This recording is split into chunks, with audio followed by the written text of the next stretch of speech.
Welcome to Codex Rex, the video game history podcast. I'm your host, Tyler. And I'm your co-host, Dachz.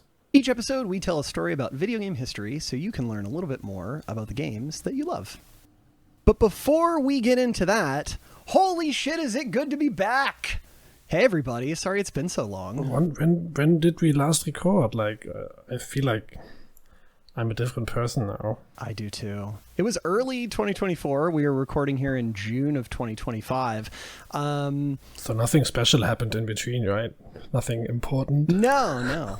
You go first on your important things. Yeah, I mean, nothing new happened for me. I have done that before. I have produced more offspring. And I don't know if that is obvious, but having two children is more work than having one. So I would think so. That's the thing that occupies large segments of my entire life. But we managed to, at least for the moment, record. Yeah. While I'm anxiously looking to the right, hoping that someone doesn't wake up. Yeah. Best of luck on that, man. And jokes aside, I'm really happy for you, truly. Yeah, but otherwise nothing happened, right? Well, so a big thing for me since we last recorded is so the 2024 elections happened in the United States, and I think a lot of you know that I have done work in the political world before in one way or another, whether that's learning about it or various roles. And so I decided that I couldn't sit this one out, and I went to go work on the Harris campaign. I can't tell you much more than that other than I was leading a team of people in a very difficult place. And while my region that I was in charge of did pretty well, as many of you have seen, if you turn on the news at all, the country ended up electing Donald Trump to be president again, and that has been wild. So what I've been doing on my stream, just as a bit of catharsis and also because I can't help myself, is I've been doing like political presentations, and those are all archived on my stream if any of you feel like having a person to explain things to you and commiserate with you. But that's probably been the biggest thing. And since then, I've been on the job market and working on this, what we're about to talk about today. Awesome. And now you live in a country where it might be problematic that your name shows up in lists that support the Democratic Party. And that is a very scary thing, and I'm very sorry. It's definitely trying. I would also say, given my line of work, all of the massive cuts that the Trump administration has made to the government has made finding a job in D.C. Pretty difficult. I've had multiple contacts say to me, wow, you're looking for a job around here? It's a tough time to be getting a job in D.C. if you're a Democrat. And I'm like, yeah. But it sucks. This all sucks quite a lot. So, but anyway, yeah, those are kind of the big things. I don't know. What games have you been playing, Dachz? What have you been up to? Oh, I've been getting into dad games ever since I've gotten a dad, but I'm currently playing an open world survival game called Grounded. Oh, yeah.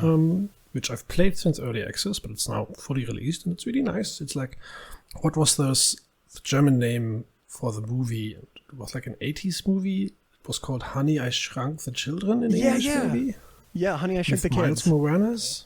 Rick Moranis? Yeah. That was the name? Rick Moranis, yeah. Yes. And it's basically that as a game, but you just play the children, and it has its own story, and that's really cool. And I've been playing that because you can stop and quit and save at any given moment, which is not the most defining feature of a dad game. We might have to do a dad game episode at some point. Oh yeah, but it's a very important feature of a dad game. And another game I've been playing is Redactor. I don't know. And Redacted is also it's not it's like a puzzle game, like something that could be published by the New York Times. It's basically a game where you get a Wikipedia article, but it's been completely redacted except for like the most basic words, and then you just have to guess words, and your goal is to figure out which Wikipedia article it is. That is something I've been doing very obsessively because you can do it on the side very easily. So I'm looking into it. It's really nice. Redactyl, if you want to play like a nice brain teaser. A little piece of trivia. I learned this at trivia the other day. Do you want to take a guess on what percentage of Wikipedia articles are in English? I would guess 90%. Okay, so I guessed like 40%. It's 10%, which kind of blew me away. But it makes sense when you think about it, right? I mean, there's tons of localization, but I always felt like the English articles were the majority, but there might be some reasons that they are not. Yeah. Because there is a lot of different countries' articles. Absolutely. And 10% is still a lot. Right? Yeah. So like when you think about it, it makes sense. But your initial pass is like, oh, it has to be crazy high, and it wasn't. So I thought that was interesting. Yep. For me, video game wise, I surprisingly, well, I've really been doing a lot of work for this, but I've been painting a lot of Warhammer. I have really been enjoying Helldivers 2. I know that sort of everybody's been excited by that, but the fact that it has sort of like this sort of world that you influence the story, even if it is kind of a little railroaded, feels really cool.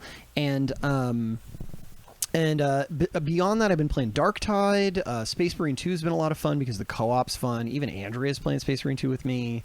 But other than that, lots of idle games. I've determined that having an idle game on while I'm working gives me the illusion that I'm playing a video game, but I'm really just like making a couple of clicks and going, ooh, that number got bigger. Ooh, like, and so I don't know. This is my first time I've ever dipped into idle games, and I'm enjoying them more than I thought that I would. When I was still doing my apprenticeship many, many years ago, I would spend all night playing Clicker Heroes. Oh, yeah? As an idle game, just looking numbers go big. That was really good. Yeah. I think it is still the game I have the most hours on in Steam. I bet. I mean, it's easy for them to add up when you just leave them on all day, right? Mm-hmm. Okay, well. Shall we get into it? Yeah, the world knows that we exist. Let's start talking. Also, how would you contact us if you would like to contact us? Oh, yes, that. I almost forgot. I almost forget every episode. So, easiest way to find me on the internet is to find my Twitch stream. I'm Vegan Tyler. You can also find our Discord in that way. Lots of cool people in there. I'm always happy to meet new folks. But yeah, I'm on Twitch as Vegan Tyler a couple nights a week. Beyond that, you can send an email to codexrexpodcast@gmail.com. And thanks to those of you who have sent in episode ideas and also occasionally a little bit of help with some of what we're talking about. Yeah. And if you want to talk to me, please don't. Yeah, I will take your queries. Yeah. Tyler's my secretary. You can do that. Unfortunately, Mr. Dachz is unavailable and will be unable to take your call. Do not try again. He does not care. Yeah. All right. So let's do this shit.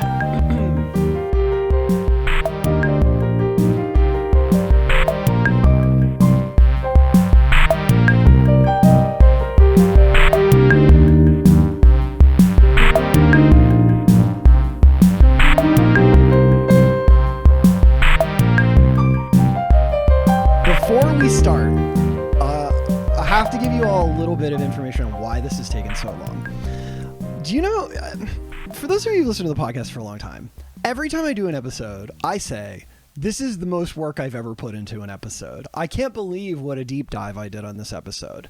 So I'm breaking that again. You mean like the several days of your life you spent on third generation consoles? It was fifth generation consoles. Oh, fifth generation. I'm sorry, I forgot. Or the massive Pokemon episode. Too specific. Yeah, right. This in particular is going to be something a little different than what we've done before, in that we're going to be doing multiple episodes in a series. And that series is a deep dive into one group of people in one company. And so like I've done episodes before that have sort of gone all in, but this is a whole other level. We're going to be following the same cast of characters. And to aid in some of that, I have put together a PowerPoint presentation that you are not required to look at. Okay. Dachz, he doesn't get to escape. You're not required to look at, but I know this is a podcast, but if you want to use it to follow along and see some of the pretty pictures I sometimes show Dachz, or like who's on the team and who isn't, you can do that. I'll have a link. And there's going to be a quiz at the end of the semester that might influence your grade, so you might just have to look at it. Yeah, I mean, think about how much time and effort you have spent this year. Do you really want all of that to go to waste? Do you want to be the person that when your test is given back to you, it's kind of like folded in half and placed face down on your desk because you're ashamed of it? No, you don't. So pay the fuck attention, okay? Let's do this. I'm really happy. This is the first time I get a PowerPoint presentation. So let's go. A few other quick things. As always, some of the details of these stories might be a little murky. I definitely read some of these things and thought, maybe that's a little embellished. I'm not quite sure. And so, as always, it's kind of hard to determine the exact course of events when we aren't these people. We didn't live them. I'm going to do my best to give you a narrative here that I feel is the closest to real events that I can. Last but not least, and since I did not any research, I can just imagine anything and just blabber around to embellish his stories with my personal fantasies about what these people really are. That's what I'm hoping, yes. And on a darker note, last but not least, I wanted to give a heads up. This is the first time I've had to do this in an episode, but this series is going to talk about some difficult topics at times, including several descriptions of physical abuse. Though most of that is front-loaded here to the early part of this episode, I just thought I would flag it. There may be like one or two other small things we talk about in later episodes. Most of it is here. Okay, so we will basically also in the later episodes reiterate a bit, so if one is does not want to listen to stuff like that, you can just skip to the second episode and we will help you get into that. Yeah. Shouldn't be too bad. Okay, here we go. Alfonso John Romero, or as he is more commonly known, John Romero. That is a really good name. Was born on October 28th, 1967. And for those who have access to our PowerPoint presentation, I have his baby photo. And you may ask, it is a baby photo. Why on earth do you have John Romero's baby photo? And that is because he posts lots of things on his Instagram. Is that the Romero, the director? He's somebody. No. Okay. Wait, are you asking who the guy is on the right? No. Or are you asking who John Romero is? Oh, I know one famous Romero, but he's like that one horror director. But maybe that... Oh, interesting. Yeah. Okay, well, if you don't know where this is going, boy, it's going to go in interesting directions. If you are someone out there who knows where this is going and you know who John Romero is, the thing you are thinking about that John Romero did that you probably closest associate him with, we're not going to get into for several episodes. So just be aware of that. Okay? If you're here for that thing... Nice. Classic Tyler episode. If you're here for that thing, you're going to have to wait, and I'm sorry. All right. Alfonso John Romero, or i.e. John Romero, was born on October 28th, 1967. His mother, a woman named Ginny, had met Alfonso Antonio Romero, his father, in Tucson, Arizona when they were teenagers. Dachz, here there is a picture of Romero's dad, Alfonso. Would you like to describe that to our listeners? He wears like a suit, a black suit, and he has these... How are the things called that go around your neck in English? The like on the top of a shirt, like that you fold and then you sometimes like a collar. A collar, yeah. It's a really big pointy collar, and he has like red sunglasses and he has 2 beer cans in his hands. Yeah, he looks like a douche. I pulled this off of Romero's Instagram when he was speaking about his father at one point. Also, Dachz, and for our international listeners, if you do get a chance to look at this PowerPoint, some of these locations I know can be really amorphous to people when I'm talking about the United States, because the United States is massive, right? And so I started pulling up Google Maps and putting little red circles around the locations we're talking about. So Tucson, Arizona is sort of in the southern part of the United States, close to the Mexico border. Yes. Just so you kind of have an idea where that is. Yeah, nice circle. Thank you. Yes, the circle's very important, as I've learned on the internet. So you can't see anything unless there's a red circle around it on the internet. So. Yeah, no. But anyway, so Ginny and Alfonso, they meet when they're teenagers. His father, Alfonso, was a first-generation Mexican-American. Quote, This is from John Romero. He was a talented musician, a ladies' man, a high school dropout, and a lover of fast cars. To my mom, Ginny, That's exactly how he looks on that picture. It does, doesn't it? To my mom, Ginny, he was a real catch, and vice versa. His mother got pregnant. The two of them got married as soon as his mother turned 18. Her parents apparently didn't approve of the union, and her father, who, by my reading in Romero's book, was pretty racist, if the stories are to be believed. He was so angry about this union of Romero's parents that he didn't even go to the wedding. So that's kind of what they were up against to start. They reportedly experienced like a lot of racial intolerance in Tucson, so they made the decision to move to Colorado Springs, hoping it would be a more tolerant place. And this is where John was born. Okay, so his mother gets pregnant with him in Tucson, then they moved to Colorado Springs. But they didn't live in Colorado Springs for very long. His father had a job at the jewelry store Zales, which is I think it's a U.S. chain, but pretty quickly got caught stealing and was fired. So that didn't work out. And so, like, everything I read about this time is that they just really didn't have a lot of money. And this is a theme that's going to come up a lot in this discussion of John Romero. Like, I think there's a story in his book about, like, his father, like, having to, like, steal diapers because they, like, literally did not have money for diapers. So a few months after John is born, the couple decides, okay, Colorado Springs isn't working out. We're going to move back to Tucson. And John's father takes a job with his father and his John's uncles working in the copper mines. Okay, so he's working in the copper mines. Oh yeah. I've never worked in a mine, but I know that working in a mine is like the worst thing you can do.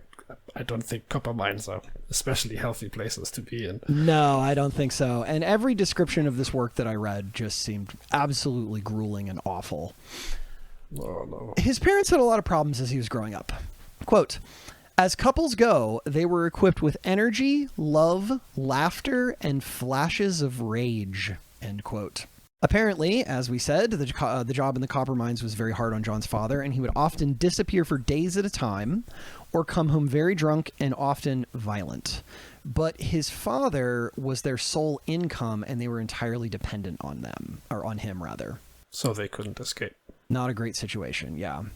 And through all of this, they were very, very poor. Sometimes his father would gamble away most of his earnings, and his mother would have to use like public assistance, and she'd take some of the public assistance money and she'd use it to buy bulk goods, right? So that she could have as much like food on hand as possible. And when times were tough, his grandmother would like feed them, take care of them, and things were just like really, really rough. But he has good memories of this time too. He had a large extended family. He talked about visiting his grandmother and having just all this family around. His father was the youngest of 6 children, so it was very big. Quote, there was a lot of love, music, and food, and a whole lot of beer. Everyone spoke Spanish except the kids. In the 1970s, parents wanted their children to fit in and assimilate, so they didn't teach us Spanish. It was a misguided hope that we would escape some of the racism that our parents experienced, and it came at a cultural cost. Yeah, and the racism doesn't go away from that. No, unfortunately, it didn't seem to. So it wasn't until later in his life that John found out that his uncles were involved in the drug trade. One of his uncles sold heroin and went to prison for a while. Another ran drugs for the cartels and, quote, sold weed until the day he died. Nice. So a menagerie of folks in and out of his life. And his father, if you're kind of catching on here, by all accounts, was an alcoholic. Yeah. Quote, I don't remember my father without a beer. I didn't know what he did when he was at work down in the mines, but when I saw him above ground, there was always a bottle or a can in his hand and a cigarette in his mouth, which in the photo I've chosen to show you to represent Romero's father, I think that's pretty much what it was like. Yeah. Okay, so after a few months, they move into a house of their own. John is maybe like 2 years old at this point. His mother gets pregnant again and has a boy named Ralph. So John has a brother. And while the house was liberating in some ways for his mother, it became isolating as well. And as John grew, he started to become aware of his father's abuse. Tons of stories here. I'm not going to tell you all of them. Too many. It seemed like his father's mood swings were random. They came out of nowhere. One night he'd come home drunk and just say, get in the car, we're going camping. And then they'd just go camping out in the middle of nowhere. Other nights, he would come home very drunk and physically abuse John's mother or John. John says he still has some scars from things like his father putting out lit cigarettes on him. So some of like his earliest memories, and they seem kind of painful, right? Yeah, really sick stuff. Yeah. Quote, if my father didn't have alcohol, bad things happened. He was irritable and easily angered, and things could shift in a split second. We walked on eggshells to avoid provoking him. And then another quote, anything could set my father off even when he did have beer. And then that would lead to, this isn't quote his quote, but it would lead to like a lot of fights. Like he'd get into fights in bars, he'd get into fights with cops. This picture of walking on eggshells is something that a lot of people that grew up around alcoholics use to kind of describe what they experience, that you kind of have to just watch every move. That will kind of totally influence how you turn up as a grown-up, because you will constantly, you will be unable to turn that off. So you will constantly have to watch your surroundings, and you will, for the rest of your life, walk on eggshells, which is really tough. Right, and I think this is really, really getting ahead of ourselves. But I think a big thing that I notice about John Romero, and I don't want to put too much here, but I think that some of the later decisions that he makes, you can really trace back to, even by his own admission, trace back to his upbringing and how he specifically tried not to cause waves, right? Due to these issues. And I promise you all, I won't wallow in some of this abuse for too long. But there are a couple of things we'll get through. There's a particularly dark story in the book about how when he was 6 years old, he and his brother did something mildly bad. I think if I remember correctly, they were like taking a bunch of rice and like throwing it at each other, and they made this big mess, and his mother is just pissed. And his father gets home, and his mother looks at his father and says something like, get rid of them, like, just give me a break, right? And his father goes, okay, and puts both of the kids in the car, drives out to the middle of the desert, kicks them out of the car, and leaves. And John Romero is 6 years old, and he's just wandering through the desert with his brother trying to get back home, just in the middle of nowhere. And so... Just one thing. If any of you listening recognize yourself in these stories or growing up with an addicted person, there's not only self-help groups like Alcoholics Anonymous, where alcoholics can go to kind of seek help from group therapy, but there's also an alternative group called Al-Anon, which is kind of adjacent to that, which is only for people that know people that are alcoholics and kind of suffer from that. So these exist all around the US, but they also exist all around Europe and in many other countries. So if you have the feeling that you are in a family or in a place or in a relationship where there is an alcoholic or someone that abuses drugs, and this kind of influences your life, you can go to these places completely anonymous and just listen and seek advice from me. Okay, let's keep going. Yeah, thank you for mentioning that, Dachz. When I was writing this, I knew that this would be hard for some people to listen to. I appreciate you talking about different resources that are out there. So he gets left in the desert, and he walks for a while. I don't remember how long he said he was out there, and then his father and mother come and pick them up because his mother was like, what? You left our kids out in the desert? And his mother's like really shaken by this experience, like super freaked out. And so John says that a lot of his experiences as a child, in his early childhood, taught him to take nothing for granted, right? Mm-hmm. Yeah. So John turns out to be quite good at drawing, and he loved drawing cars. He tells a story about how one time his grandfather on his mother's side saw him drawing a Lamborghini, I'm going to mispronounce this, Countach? Countach. Couldn't tell you. I have no clue. No fucking idea. I'm not a car guy. Quote, one of the coolest looking cars in the 70s. And his grandfather's like, did you trace this? And John's like, no, I drew this. And his grandfather doesn't believe him when he tells him no, and he asks John to draw it again. So John just sits there and draws this Lamborghini, and his grandfather's really impressed. I have other pictures of John Romero when he was a kid. The one with the glasses, he had an Instagram post. Basically, for those who are listening, it's just a couple of pictures of a dorky little kid. Yeah, he looks really dorky. And he said something about he's wearing like these glasses. He's got this really goofy smile, and he said, "I was not set up for success." on the second one to the bottom, he looks like he's wearing the belt of a grown-up person. Yes, it's gigantic. It's so big. Yeah, he's just like this. He's just this cute little kid. He's got a purple shirt on. The shirt's tucked in, and he's got this massive belt. Yeah.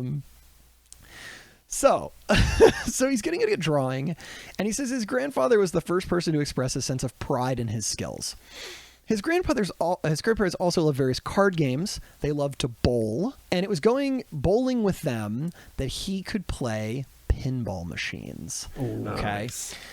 He talks about how he'd be given $1 and he'd be allowed to walk to the mall, and he'd have to make a choice. Does he want to buy a new Hot Wheels car, or does he want to play pinball? And pinball almost won out every single time. So John says that in his book, in spite of all of the challenges at home, he was, in his mind, legitimately happy most of the time. There are fond memories that he talks about in his book.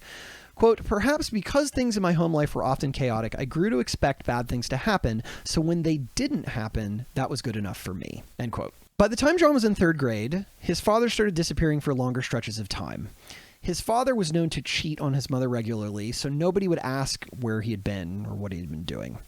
And then one day, his father, in true cliche, told his mother he was going out to buy cigarettes and did not come back home.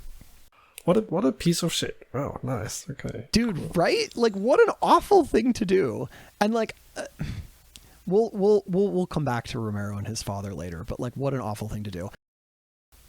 As it turns out, his father had moved in with a woman he had been cheating on with for months and just bailed on his family. Totally bailed. Said nothing. His mother, if I remember correctly, had to like call around and like eventually had to like figure out where he was. It was a whole thing. He didn't come home for days. And his mother is left in this position. She is 26 years old. She has 2 children. She has no job experience. And Romero said his mother just totally had to reinvent herself.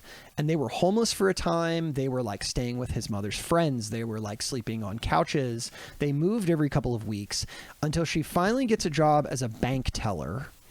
And with that, she makes enough money to get an apartment closer to his maternal grandparents. Awesome. Yeah, good for her. And through working at the bank, his mother meets a man named John Schoenman.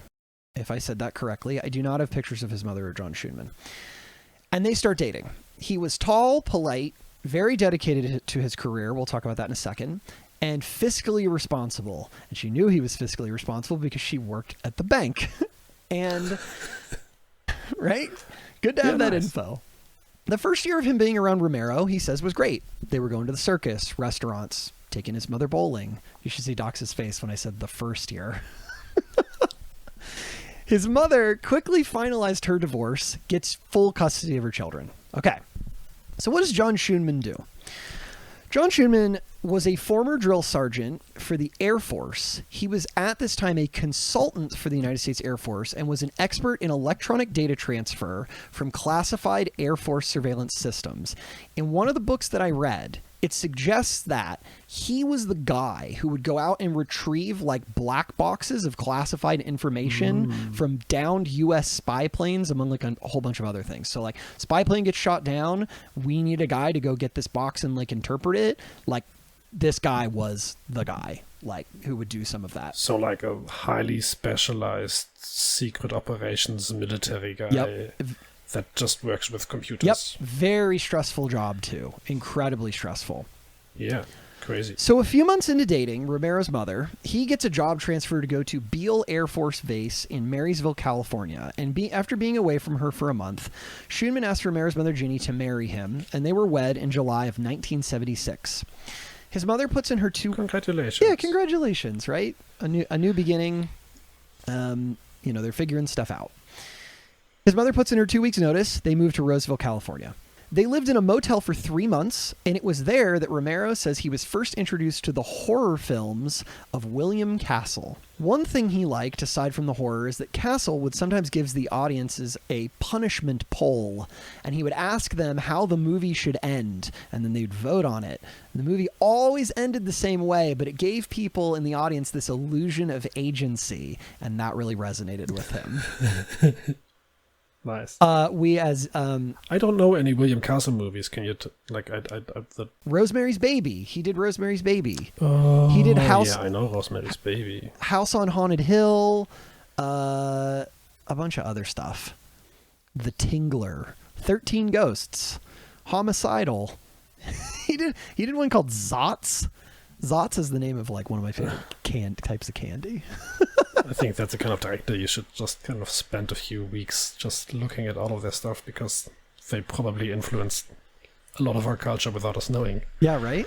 Crazy how that works. Okay, so they moved to a house in Rockland, California, just north of Sacramento. I have another picture for you. And it has an arrow. Ooh, it has a red arrow, and then there's the little Google-branded location tag thingy. Yeah, it's like I literally just took a screen clipping of a Google Maps. Like you screen capped it from Google Maps, yeah. Because I did. And didn't even put their like little name on top, on the bottom, as if they need it. No, they don't. So, okay, so they moved to Rockland, California. It's just north of Sacramento, and this is a big change for him. Okay. Because, they've been living kind of out in the desert, and now he's like bordering a golf course.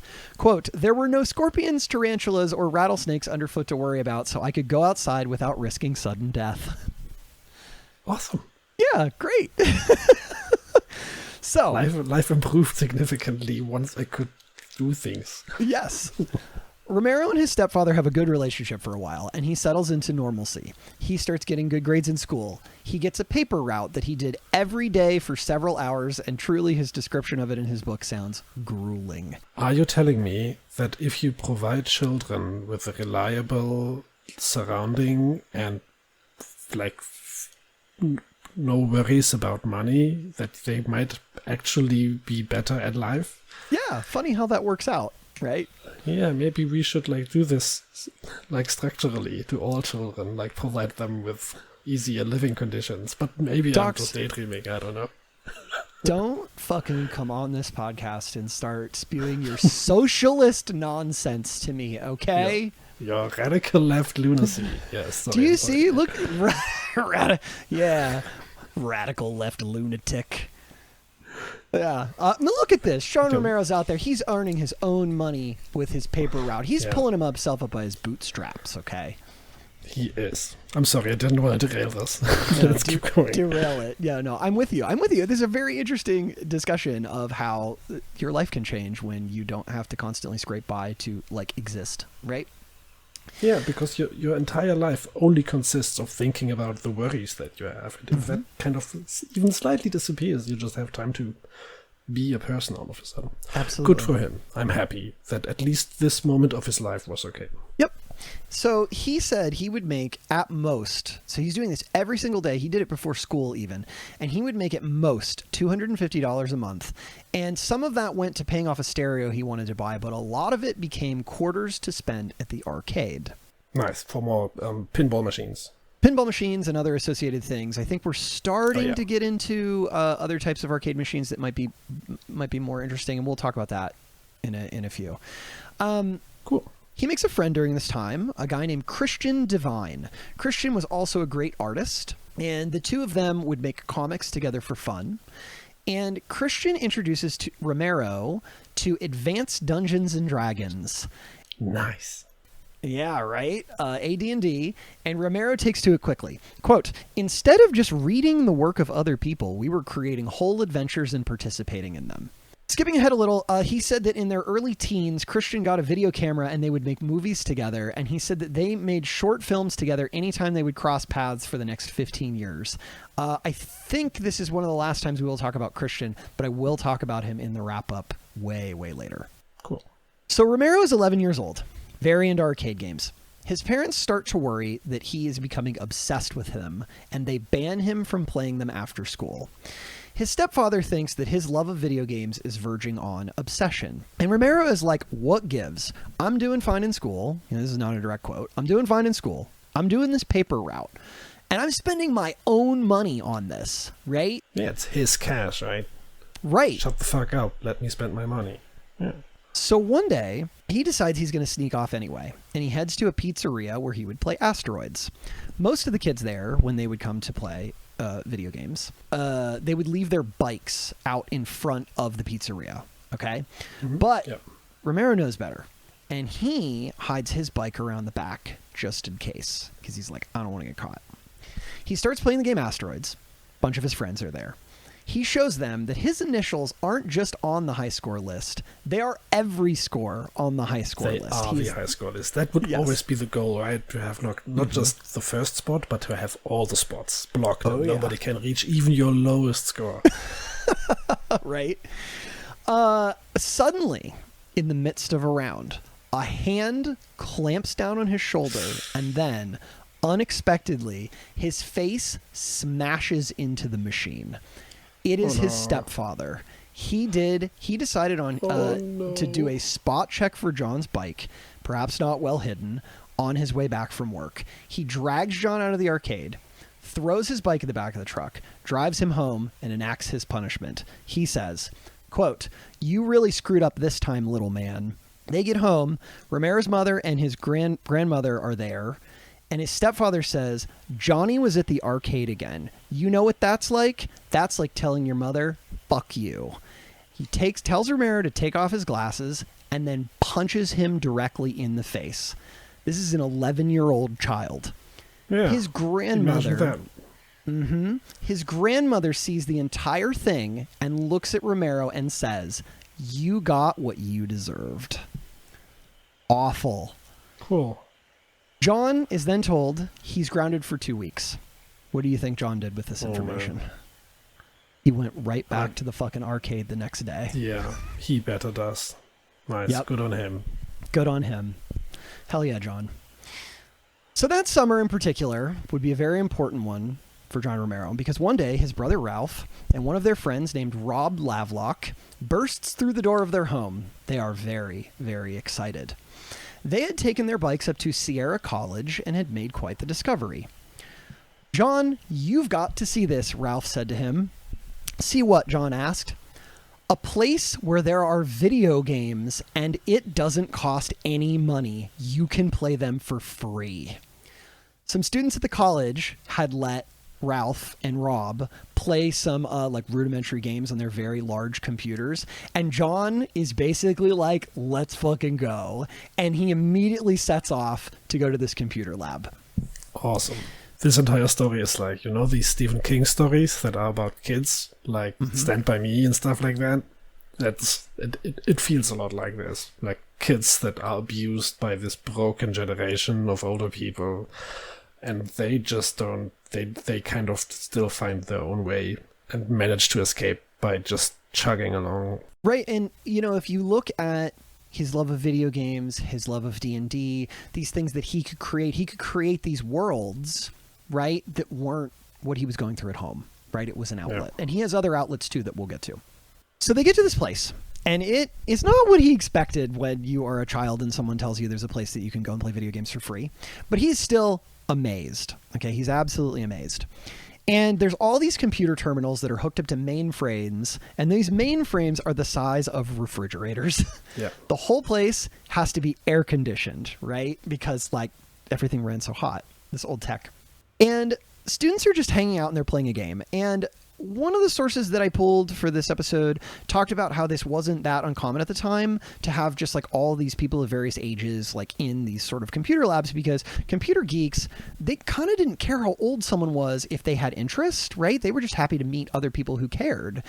And so at universities, even further, like the students were typically the ones who had access to the lab, so they could just let anybody in that they wanted, right?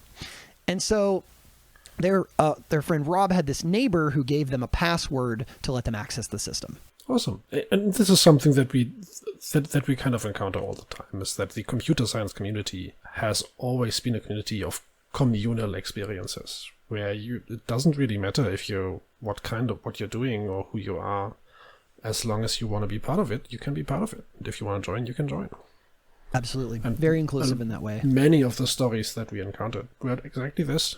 Maybe not with kids until this moment, but close to that. Yeah, absolutely. So John and his friends walk around the place for a while, and the college students are just happy to show them all these things. And they stand behind this one guy playing a game called Hunt the Wumpus, which is a text-based game where you would ask questions and it would give you responses. We've talked about this very briefly on the podcast before. one student tells them that he was programming, and they're like, what's programming? What? Yeah, Programming? right? I'm 11. What is this? And the guy says, that's how you tell the computer what to do. Like how you make these games. You have to speak its language. It's called programming. And then they ask, like, does that mean like that they could make their own games? And to summarize, they're like, yeah, sure, you can, but you have to learn BASIC. And John is the kind of like, that's all I needed to hear, right? I just have to learn like, BASIC. I can learn something and then I can do that. Yeah. I mean, yeah. And as a kid, you have the time to do it. And BASIC it's hard, but if you have the time of a child, yeah, sure, you can do that. Absolutely. So he starts walking around and he starts copying things that people had written on their screens. Oh, for listeners, BASIC is a programming language. That was very common at the time. Yeah, so yes, very common at the time, used for making a lot of games, used for making a lot of things. It was still used when I was at school to teach us how to program. So It was used for a very long time. I've actually never used it, I don't think. I mean, the only kind of quote programming I've ever done is playing around with like various commands in some of my statistical analysis type programs. So you would know more about this than me. Yeah, no, sorry, I interrupted you. Oh, no, by all means. It's good context to have. So he starts going around and he's looking at people programming in BASIC, and he just starts like copying down commands that they're writing, just random commands, anything. And then he goes back to his computer and he starts putting in those commands, right? And he's like very nervous at the time that they're going to complain about kids in the lab, but someone comes over and instead of like kicking him out or being a jerk, they give him a book that had been left there, an HP BASIC book, all right? And it teaches you how to write in BASIC. Quote, that day kicked off my self-imposed 2-year crash course in programming as a non-enrolled student at Sierra College. Rob and I were devoted novices, preteen apprentices to the Unix computing system. Every Saturday, we biked to the campus and spent hours watching students reading whatever guides and manuals they found. I don't know if I have more on this later, but I think I remember reading that he would literally go and like pull like leftover stuff off like the printers and like out of the garbage and like just like anywhere he could find stuff in that room to read, he would just read it so he could like teach himself how other people were doing things. Imagine being in that situation and then finding a place that is as nerdy as academia can be. Like we don't care what time we spend it, as long as we generate knowledge. We just want to learn things. And right. I think as a child you often don't know that these places exist yet. Like and encountering one of those places that early must be like finding Wonderland. Yeah, right. And it definitely seems like it absolutely changed his life, given the trajectory of where he goes from there. And given that you all know that this is a video game history podcast. So he said that they found someone that would come in every Saturday at 7 a.m. to play a game called Colossal Cave Adventure. And they decided that they would get there at the same time to watch the action. And astute listeners of the podcast might remember that game was made by William Crowther and Don Woods, and at this time it had spread in an underground sort of way to college campuses. And if you didn't listen to that episode, just imagine that it was, the best way I can describe it is almost like a rudimentary form of Dungeons and Dragons. It tells you what is going on around you, and you type in what you want to do, and then it narrates how that goes. John instantly hooked. It is an alternate reality that he can create himself. He wanted more. He wanted to make games like these. So every Saturday morning, 11-year-old John Romero, he rides his bike to Sierra College, and he's just asked all these students to help him code. And many of them were absolutely elated by this 11-year-old coming into their lab. And so they showed him how to code using punch cards. So you literally had to code, write on these punch cards, feed them into a computer system, and then it would run the code. It's something we can't imagine anymore, but it's really cool. Yeah. Right? It just feels so otherworldly almost, right? I think this picture here, I believe, is from an old punch card or from his old notes. It's not very exciting to all of you who are looking at it, just a number of different things in the code. I cannot say for certain that this is his exact code. I pulled this from a talk that he did when he was talking about these days, so I just assume that's what it is. But if it isn't, it looked like this. Just, a bunch of lines. He's writing out what moves you can do, how you can advance, what options you have in a game that he was working on. That looks really cool. Yeah, right? For people that do not look at the slides, that's basically what people that do not look at the slides but know how code looks. It's like assembly code that's written on top of each other, and is barely legible if you have not read the documentation of the programming language. Okay, so if this is written in assembly, aside from the other book that is on the screen, if this is written in assembly, then this is older code. No, it's an assembly-like language, but yeah, don't worry. Okay, cool. Because I think he was writing in BASIC at that time. He does learn assembly. We'll get to that here shortly. But this is just some of his old code. Okay.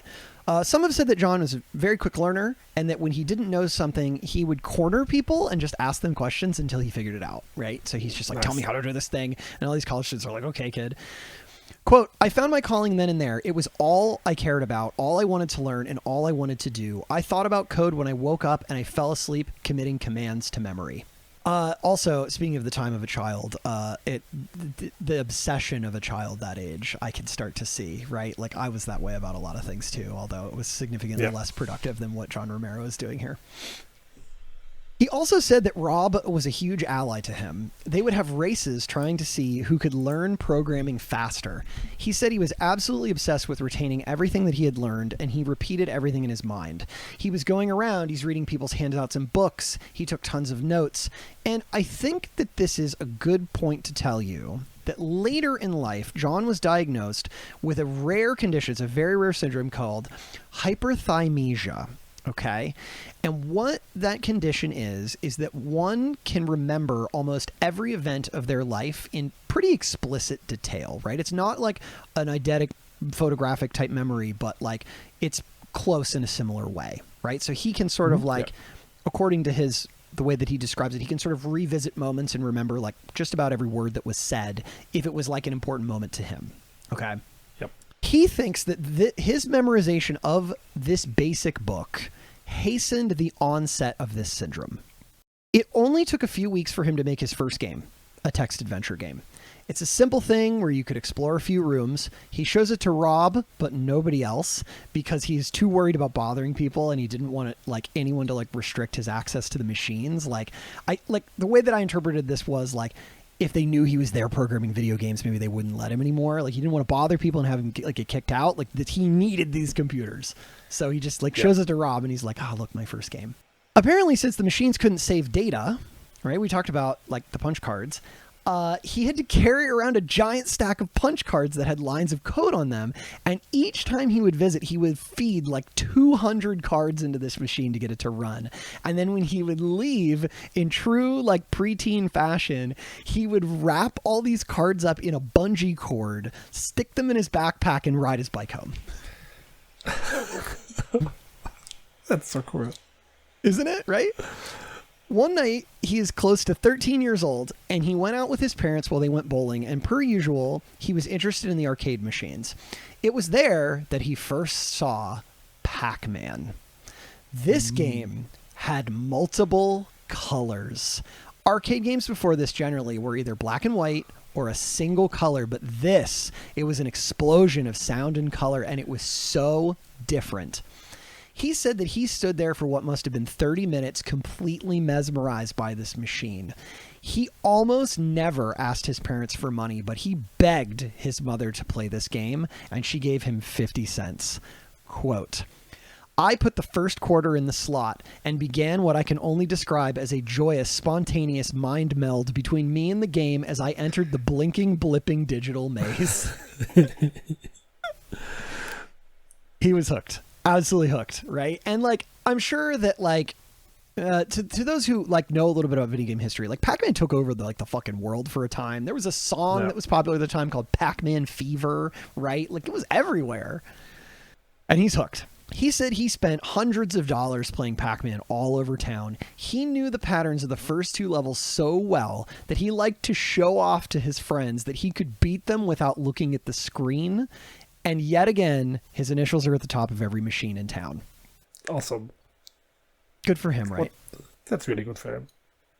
Maybe later. I don't think so.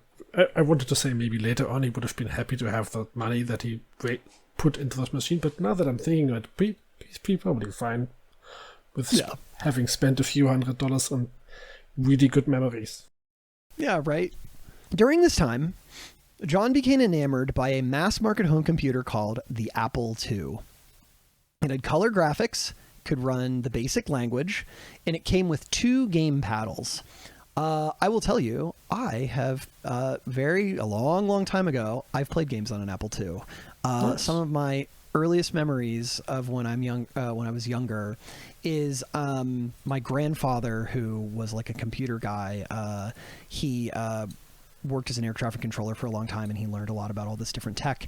And he would come in and he would have to put in floppy disks for me, and he would have to type in commands to get the game to run. Like he had to like literally type in the command to like get the game going. And so I couldn't play games myself. I'd always have to go and ask him, and he would put them in. And I was like completely fixated on this game I think it was called Super Rabbit. I was terrible at it, but it was like one of the earliest games that I remember playing that wasn't on a console. Yeah, Apple was the shit at the time. Really, really, really good. And we'll talk a little bit about that too, about kind of how they sort of dominated the market a little bit. There's a guy we'll meet even later in this episode who loved coding for the Apple II. But John sees the Apple II. It's got color graphics, could run BASIC, it has all this shit. And they had one at Sierra College, and John would use it to play games. He said he used to go to Radio Shack, and he would mess around doing coding on their floor models. Like this kid would literally go into Radio Shack and start fucking coding video games on the floor. Quote, "Nothing remains of this early work. However, I never saved any of it because the cost of 5.25-inch floppies dented my Pac-Man budget." John also lost all of his early punch card games in an accident one day. He was riding his bike home. He hit a bump in the road. All of the cards for the games he had made came tumbling out onto the ground and fell into a puddle. They were wet. He said imagine the feeling of like the way your heart will sink into your stomach, and how you won't recover. Like you won't be able to sleep the entire night, and you will wake up and hope that you dreamt, but you didn't, and it's still the truth. And you've wasted so much time, and you feel like you will not recover from it. But he will recover. He will have recovered. It will have gotten better. He said he was heartbroken. He took them home. He threw them out. Aww. And then also around this time is when he stopped going to Sierra College because he hit 9th grade, and their high school had 2 Apple II computers. So he's like, cool, I have access to an Apple II now. All right. So I don't have to hang out with these college losers anymore. Right. Just easier to access them, right? Yeah, likely. His parents, as you might imagine, not thrilled with this hobby. I read in one book that John's grades were getting progressively worse, although John claims that he was still a relatively responsible student and was still getting A's and B's, so who knows. Due to the physical abuse that John was experiencing at home, his art started taking on a violent flair, albeit in like a goofy kind of violent. Like, you've ever read Mad Magazine? Like, you know Mad Magazine? Yeah, I do. We have it in Germany. Right. So that sort of style of like, it's violent, but it's like a for laughs kind of way. Yep. He created a character named Melvin and wrote comic strips that were supposed to be funny, drawing a character that resembled his stepfather doing abusive things. Yeah, right. His stepfather told him, quote, "You'll never make any money playing games. You'll never make any money making games. You need to make something that people really need, like business applications," end quote. So he's like, video games are not the future. You need to make stuff. If you're going to program, you need to make stuff for business. That's where you're going to go. So by 1982, John's like maybe 14 year, if I have my timeline right. John's stepfather makes a decision. If John Romero is going to be that into computers, perhaps they should get one themselves. They would be able to monitor him, keep an eye on him. They'd know where he is, and he's not like fucking like scraping shit together at Radio Shack, right? Classic helicopter parent move. Nice. Yep. And John Schoenman, his stepfather, he actually knew a bit about electronics, right? Just due to his job, not just he knew a lot about coding, but he knew a lot about electronics. But he was still an electronics guy, right? He was working with those. Yep. And so Schoenman orders the full deal. He orders an Apple II Plus, a computer, a monitor, supplemental hardware, a printer. Romero guesses that this probably cost his stepfather $5,000 at the time, which is a crazy amount of money for 1982. Yeah. That's a crazy amount of money today. Like, it was a lot back then. Yeah, like today nobody pays that much money for a computer, and if someone back then paid that much money, yes, they really didn't know what they were doing. He said like that money was sort of like well beyond what their family could afford, but his stepfather thought that like Romero could like turn his talents toward making like what he considered to be useful stuff.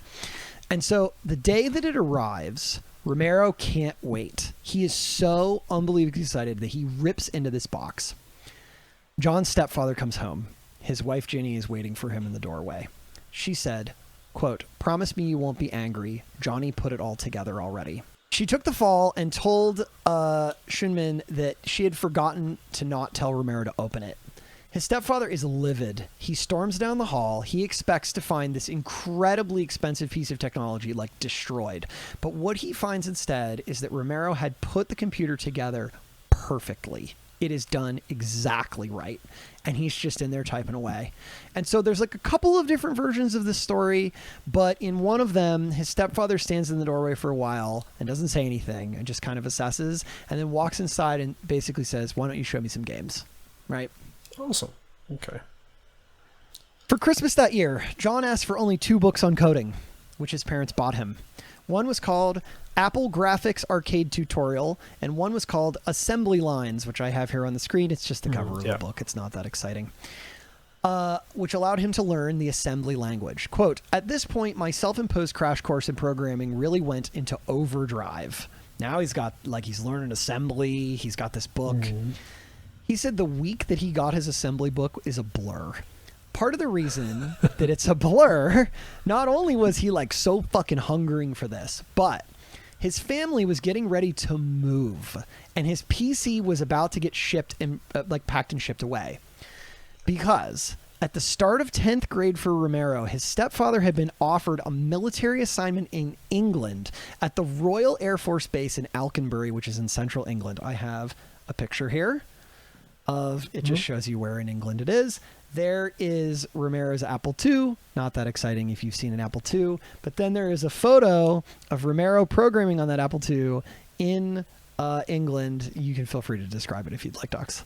Yeah, it's like a leather chair, and like he has 2 screens, like any good programmer, and it looks like a very normal European room. I don't know.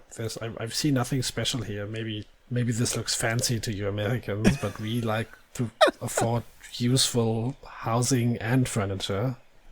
It's not my fault that you guys live in cardboard houses and only sit on plastic chairs. We live in cardboard houses so Donald Trump can live in houses made of gold. It's the price that we pay for our president, so... Yeah, I'm sorry, fair. I'm still mad. I tried really hard, America, okay? I tried really fucking hard, and I couldn't do it. Anyway, fun thing about this photo I see. Do you notice that he has like boom boxes there in the right-hand corner of the screen, if you look closely? Right, yeah. Yeah, right? That's cool. He was very intertwined with music. And I like his glasses. He has really cool glasses. Yeah, they're kind of the style of the 80s. They're very big, right? They're just kind of big glasses. My dad had glasses like that, yeah. Yep, definitely look like they, right out of that time period. Okay, so the Royal Air Force Base in Alconbury, central England, 60 miles north of London. They moved to a house about a 30-minute drive from the base.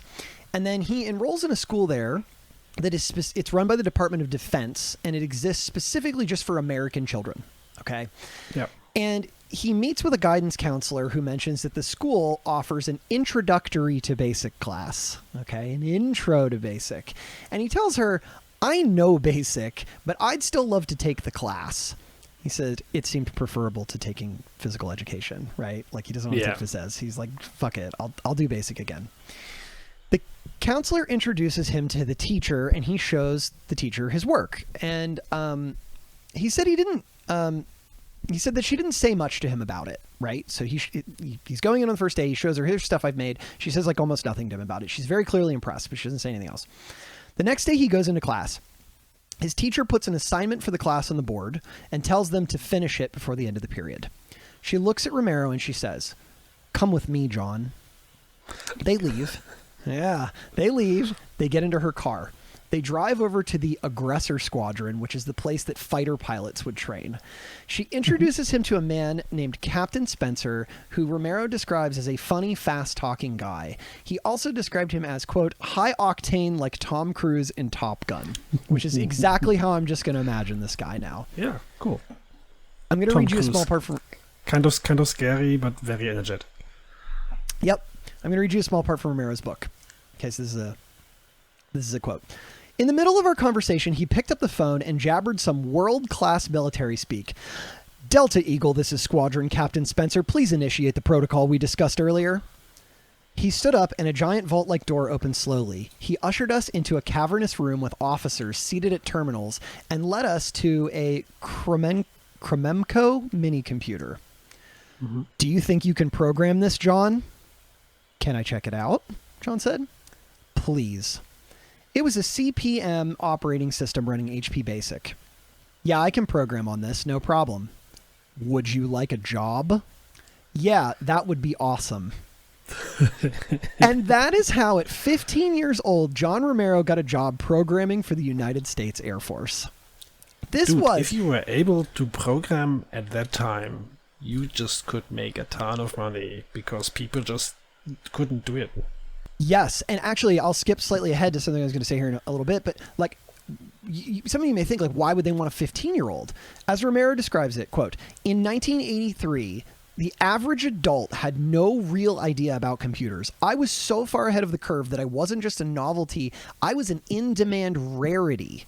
At the time, I wasn't really aware of this. My eye was on the coders who were ahead of me. So he's like looking and being like, these people are so far ahead of me. And everyone around him is like, would you like to program for the Air Force? Right? Like, do you want a part-time job doing programming for us? Because like, it was that rare. Yeah, there was like, all of a sudden it became clear that computer science would be necessary to run everyday operations in all kinds of military aspects, but also parts of the banking sector. But all of these non-scientific groups did not have access to the computer scientists that they required. So if people showed up that had the skills, they were hired on the spot because they just didn't exist. It was like finding a unicorn. And to give you context, if I understand this correctly, this was his second day in England. Okay? The second day of England, he's being offered this job. Apparently, how this transpired was that Captain Spencer had run into Romero's new teacher in a bar at the officers' club, and she was telling him, quote, about this whiz kid who was going to be impossible to teach, end quote. From what I could tell, what he worked on was a classified Russian dogfighting simulator, because remember, this is pretty deep in the Cold War, right? Mm-hmm. And so Romero's stepfather had actually went and talked to Captain Spencer about it and wanted to make sure that Romero didn't have access to classified information because he was worried that he might get kidnapped, right? Quote, that might sound a little over the top, but my stepdad was, in his way, on the front lines of the Cold War, retrieving and monitoring surveillance operations behind the Iron Curtain. Yeah, it was the Cold War. Yeah, it was possible to get kidnapped if you were a weak spot. The Soviets were literally planting moles in society. Like, if you ever watched the show The Americans, mm-hmm. where there's like they plant people in society just to spy on everybody. Things like that, not that literally, but things like that happened. It was a dangerous time to know things of military importance. Right. And being a very chatty, happy, knowledgeable kid who is being let into this classified room, I can see why he would be worried about that, right? Yeah, absolutely. Okay, with all of his knowledge in coding, he starts cranking out games that he could sell at school. He made all of the art and the mechanics, he coded them all himself, and he starts getting known around town for his skills. John spends the next couple of years basically in front of his computer creating games.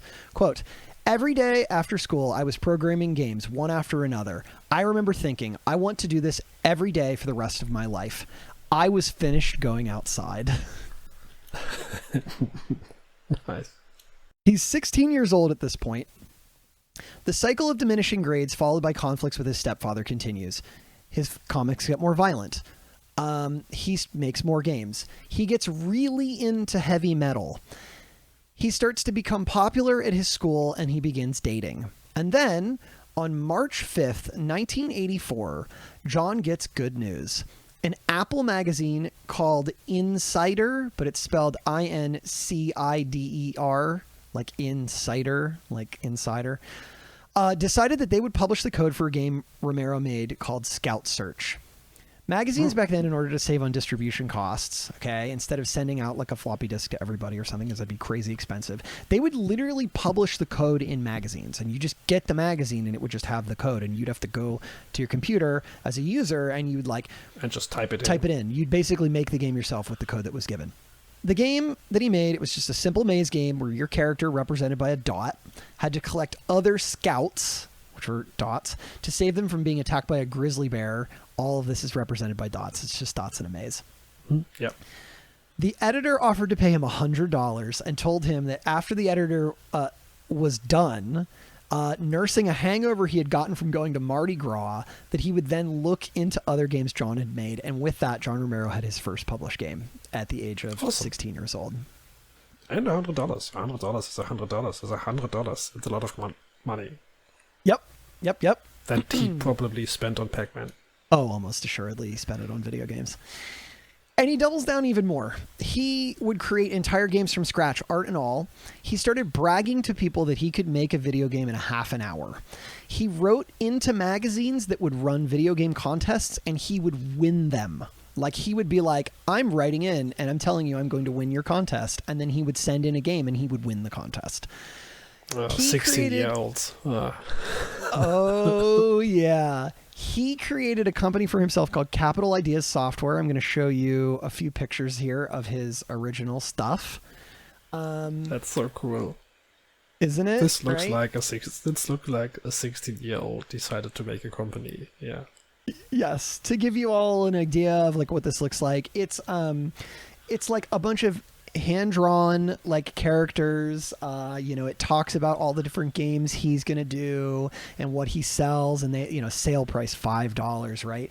And one thing that I think is important to note on here, and we don't have to dig into all of them, is he talks a lot about how each game is very similar to another game, right? This is a game that's similar to Donkey Kong, right? This is a game that's similar to Pac-Man or whatever it may be, right? And so he was iterating on concepts at the time, right? Which I think is really common when you're learning how to program and how to make things, right? Yeah, you like many of the people that we met kind of just copied something else first, and then they kind of started figuring out what they want to do on the way. Right. Now, I didn't touch on this earlier, but John had started getting into touch with his biological father from time to time. That piece of shit. And there was like a... And so, like, one thing I will say, I do think what he did to John was terrible, and I don't think it's forgivable. John's relationship with his father improved as he got older, because I think John... And I don't want to put feelings onto him that, I'm not him. Yeah, but it seems to me from the outside that he learned to sort of forgive some of his father's addictions and like tries to help him later in life as he becomes a bit more successful. So they have sort of this relationship is a little tenuous. And like he would go to stay with him sometimes in the summers. And there's actually this story, I didn't have this originally in the script, but it sticks out to me. There's a story about how he went to visit his father one summer and he was like really bored because he's like nothing to do. And so he found a gun, like an actual firearm, in the closet. And at like 14 years old, decided to just start shooting out the windows of trailers near him, of people's houses. And the cops showed up, and he hid from them, and he said it was not one of my proudest moments. And he's like, looking back, I'm like, oh my God, there were like people, this is not an exact quote, but like there are people there, like I could have hurt somebody, right? Yeah, like he could have just killed someone. Yeah. Right. So, still doing dumb teenager things, it seems. But he had seen his father a bit. Okay. So around this time, he's got Capital Ideas Software, going. I don't know if I said this earlier, but he created this company called Capital Ideas Software. Yeah. He never actually registered it. Okay, cool. He sent his father a letter at this time, and he signed it. Okay, classic 16-year-old. John Romero, ace programmer, contest winner, future rich person. That's what he's got his sights on. Awesome.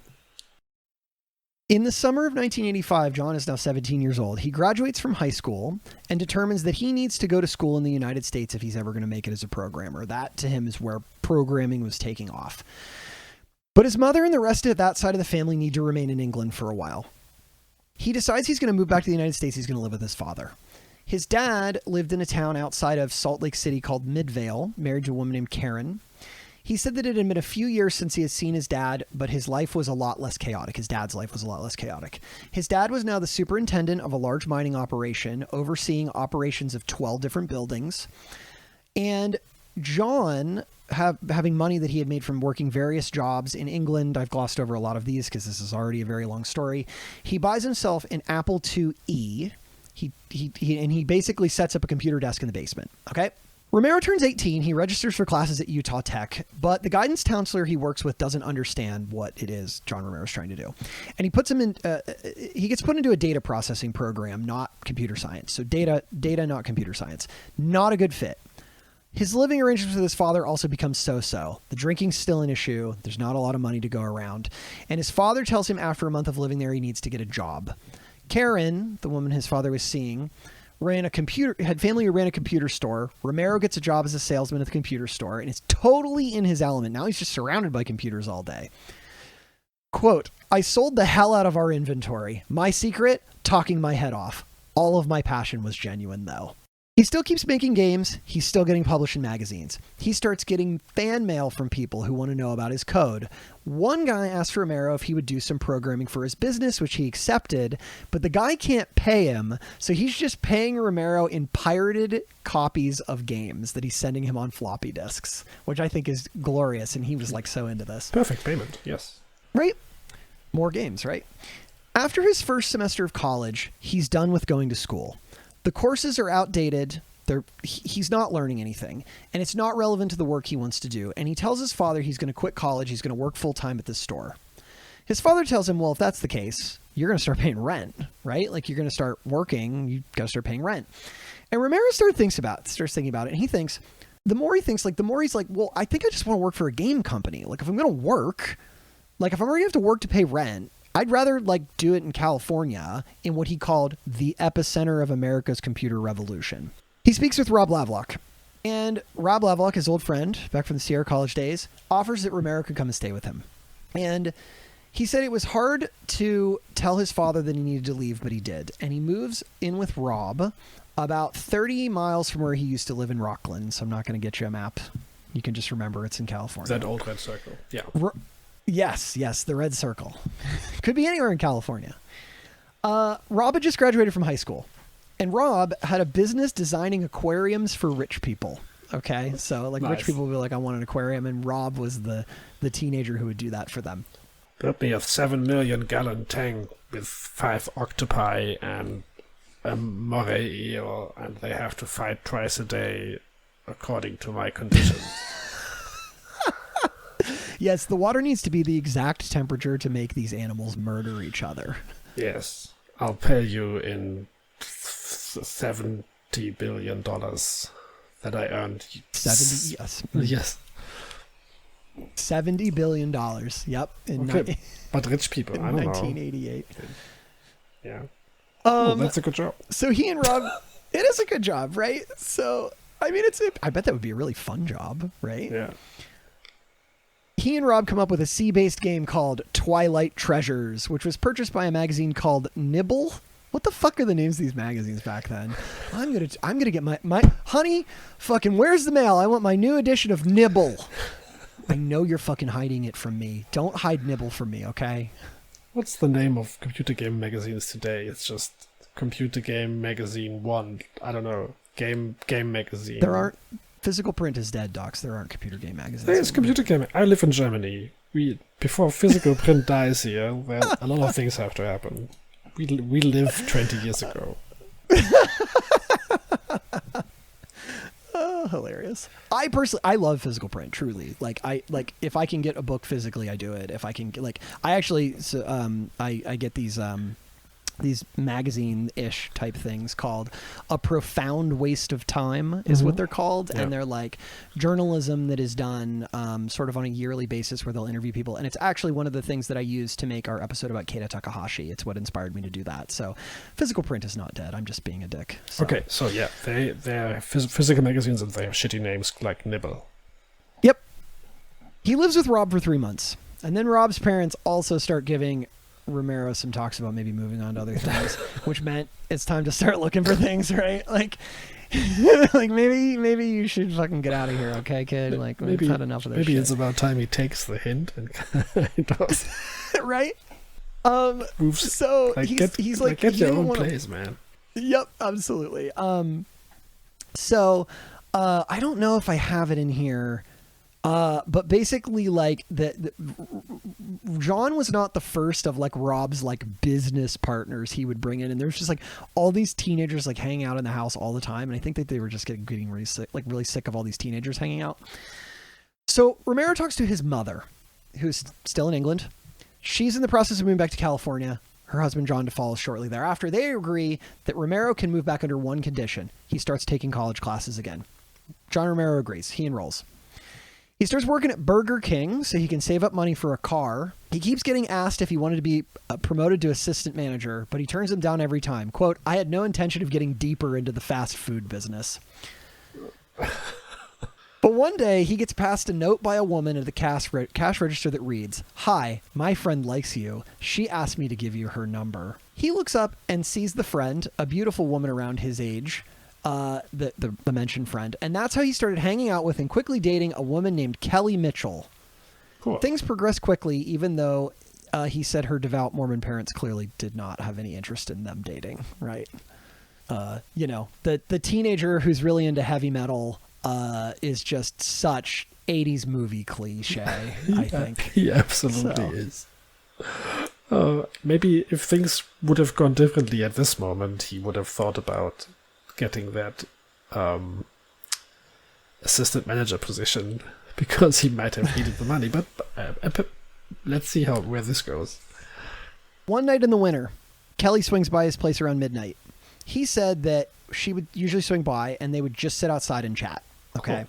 His stepfather made it clear to him that there would absolutely be no sex inside of the house. None. So you have to have Romero, sex outside of the house. Okay, that's fair.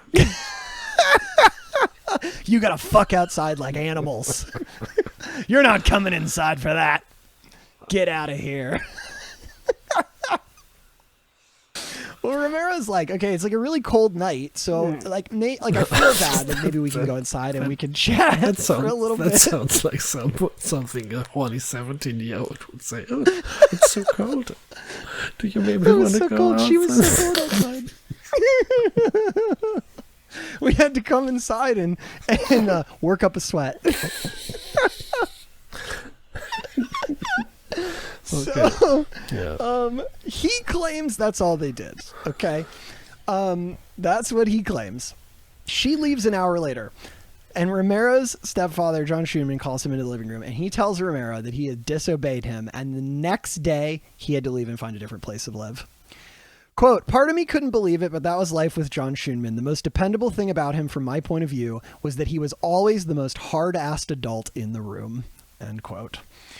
Romero's mother appeals to his stepfather for more time, saying that kicking him out now would waste all of his work in college, and they decide he can only stay until the end of the semester. Romero gets a job at a temp agency. He starts doing work with tech companies around the area. And 2 months later, he has his own apartment. Not long after that, Kelly moves in with him. And at this time, he decides he's done with school again. He's done. Classes are moving too slowly. Quote, I didn't need someone at the front of the room to tell me how to program in C at a snail's pace, end quote. So he's out on his own. He's not in college anymore. He's living with his girlfriend in an apartment. He's like a teenager. Money is a real issue. The temp work isn't paying enough, and he wants to do more. Quote, all around me, the game industry was booming, and although I needed to code in assembly language C and Pascal, I still wasn't part of it. Although I could code, rather, in assembly language C and Pascal, I still wasn't a part of it. That needed to change. In September of 1987, Romero attends Apple Fest in San Francisco. This is a dramatization of what it looked like when he went to Applefest, and I blotted out what it is from. There was a pilot about something that he worked on later. Welcome to Applefest. The event you didn't know who the hell this guy was. Yeah, it's basically, it was a pilot for a show that they were going to do. It got canceled. We'll talk about that later. To describe it to all of you, there's a banner, it has like this sort of like rainbow type thing on it. It says, "Welcome to Applefest, San Francisco 1989, annual trade show." It has a dramatization of John Romero, who has very long hair. By my recollection, he didn't have very long hair here, but that doesn't really matter. And there's all these different booths that he's like looking at. Okay. He attends Applefest in San Francisco. This is where all of the big magazines that publish his games would be, and all of the big developers would go. He gathers up copies of his games on Apple II discs, and he heads to the show. He said that the first thing he saw at the pavilion, he walks in, he sees a pavilion. It is a company called Uptime. This is a magazine that would sell you floppy disks loaded with software. And Romero had been sending them games for years that they had been buying, and he gets there, and he notices that some of the terminals at the booth are running one of his games called Zippy Zombie. It is... Doc, you ever play Qbert? Nope. Do you know Qbert? Okay. This is basically Qbert, for those who have never played it. Basically, you're a little critter. You walk around on this little like pyramid-looking thing, and you move from like different sides of like cubes. It's a knockoff of that, as most of his early games were. Okay. He sees this game, and he's really excited. And he introduces himself to a guy named Jay Wilbur, who was the person who had been buying all of Romero's work. He also meets a guy named Lane Roth, who did programming for Jay. I have pictures of them. Oh boy. I will note, I have many pictures of Jay Wilbur. I have very few pictures of Lane Roth that are on the internet, but Dachz, would you like to describe these two people to me, to our viewers? Okay, Jay Wilbur has this evil look, short blonde hair. He looks really sweaty for some reason. And it's from a picture from later. And then there's Lane Roth, who looks like someone who tries to look like a rock star, but has obviously spent most of his life in front of a computer screen. Yes. A bit like hair... Trip Hawkins, but like a really like a budget store Trip Hawkins version. Mom, can we have Trip Hawkins? No, we have Lane Roth at home. Yes. Okay, so he meets these two guys, and Romero and Lane, like, they spend all this time just like totally geeking out over the Apple II. They have this absolute blast. Romero goes to leave, and he says goodbye to Jay, and then as he's leaving, he meets the publisher of Uptime, a guy named Bill Kelly, and Bill says, "We could use you in Rhode Island, John. How about you come work with us?" Romero's floored. He plays it cool.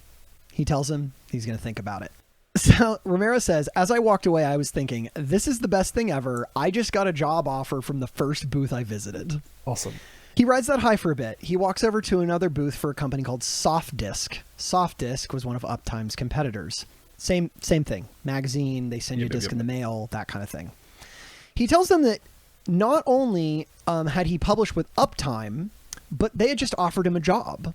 And the rep at the booth at Softdisk says, "We would love for you to send your games to us," and then gives him some contact information. And he's like, "All right, I'm 2 for 2, right?" Like, let's go. Gone to 2 booths, right?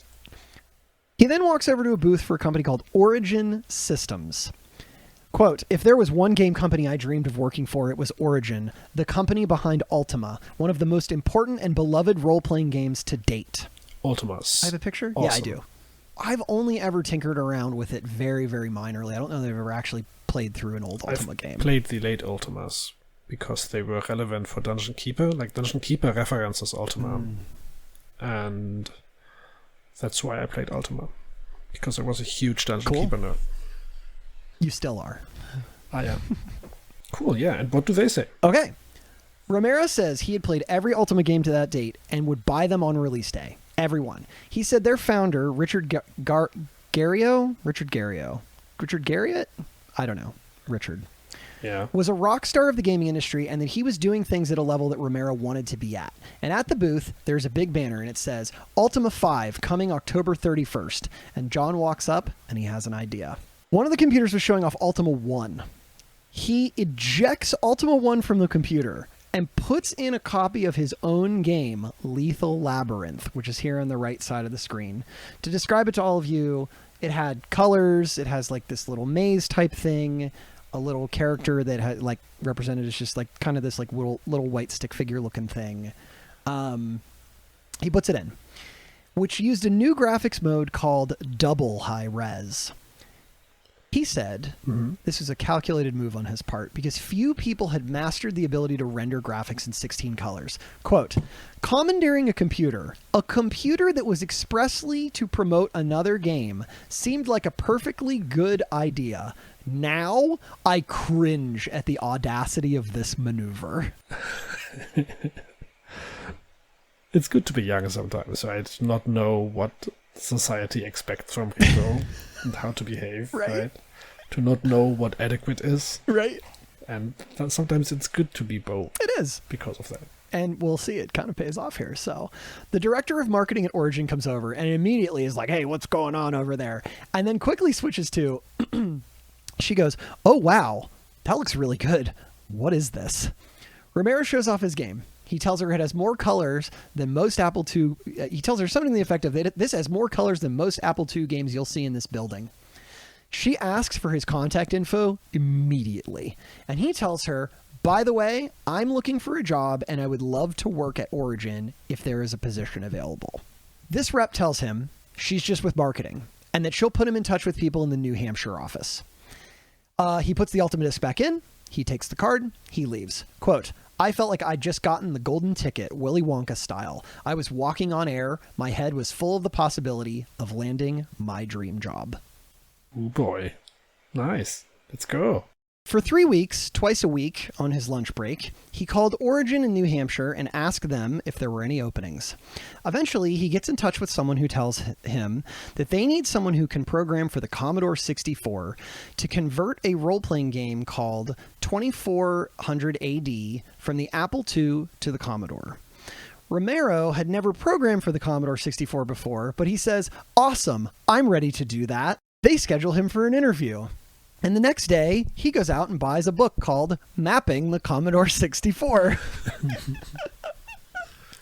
Quote, I consumed the book. In 2 days, I felt I understood the entire machine, this operating system, its memory capability, the architecture, everything. A few days later, 3 programmers interviewed me on the phone, and I answered every question instantly and confidently. That is insane. Dude, right? I can't imagine that. His entire story is insane.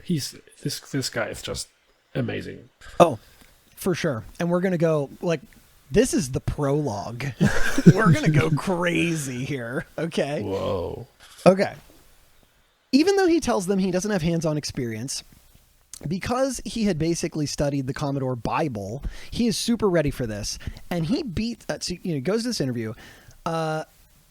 He beats out 4 other people who actually programmed for the Commodore. Okay. So like people who have actually done this, he's never done this before. He still beats them out. Okay. So they tell him to fly out to New Hampshire for a final interview. He's really nervous when he gets there because throughout his entire life, all the games he had made, all the programming he had done, he had never been in a game company's office before. Yeah. This is like real. This is his first real thing, right? He gets led into a room of 9 other programmers, and he has no idea what to expect. But Romero is just totally pumped to be in a room full of people who speak his language. Quote, for me, this was less an interview than a party with members of my tribe. I knew everything about the Apple II the same way some kids know everything about their favorite sports team or band. In that room, I was with people who cared about programming, who loved games the way I did. For years, I had existed as a tribe of 1 or 2, counting Rob, studying and worshiping computers, games, and Apple IIs. Now it felt like I was among my people, gamers, game developers. My future may have been hanging in the balance, but the interview was a fun, liberating experience. Let's go. He absolutely nails the interview.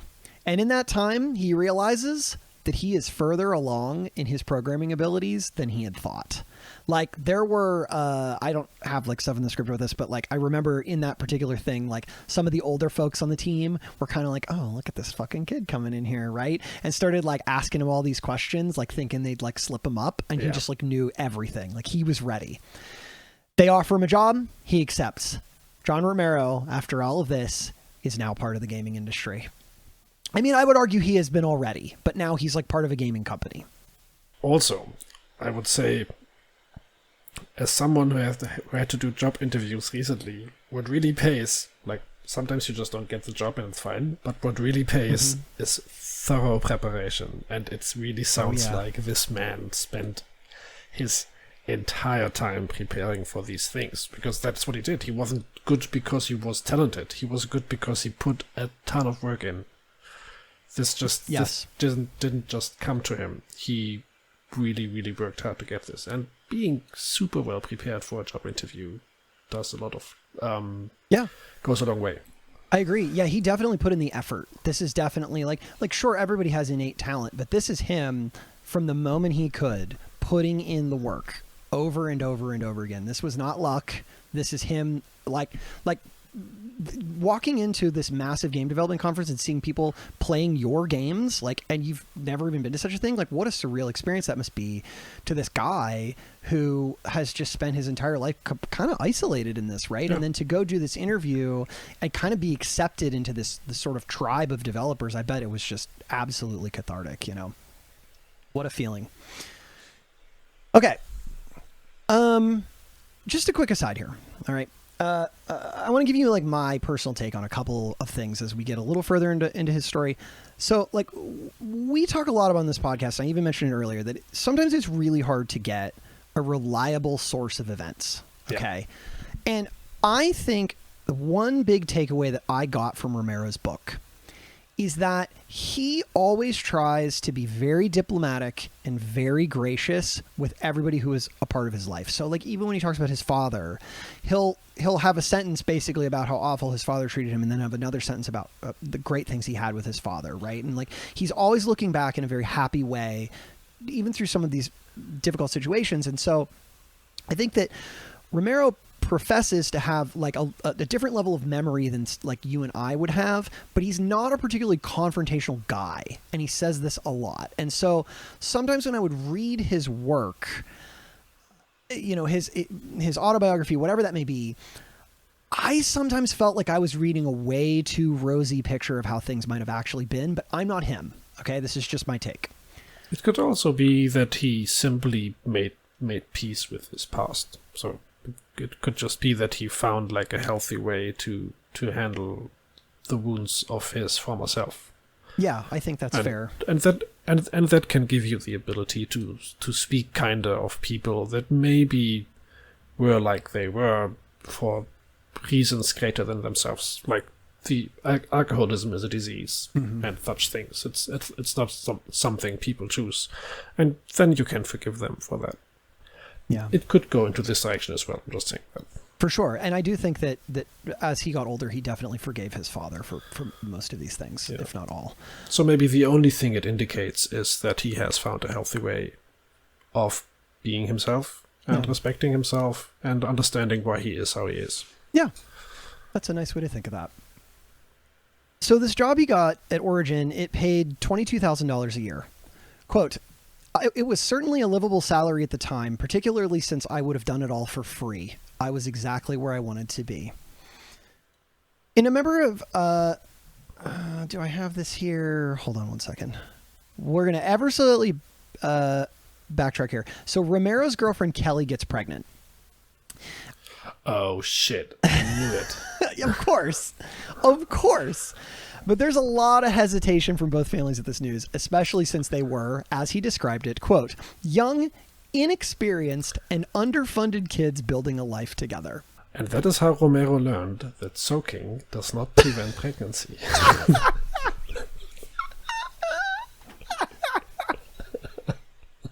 Fuck. I know a lot about Mormon culture. I had a few friends in my childhood. Fuck, man. Kelly and I weren't having sex, you see. We were just having a soak. We're going for a soak, okay? My friend Rob was lying under the bed and doing a little shake.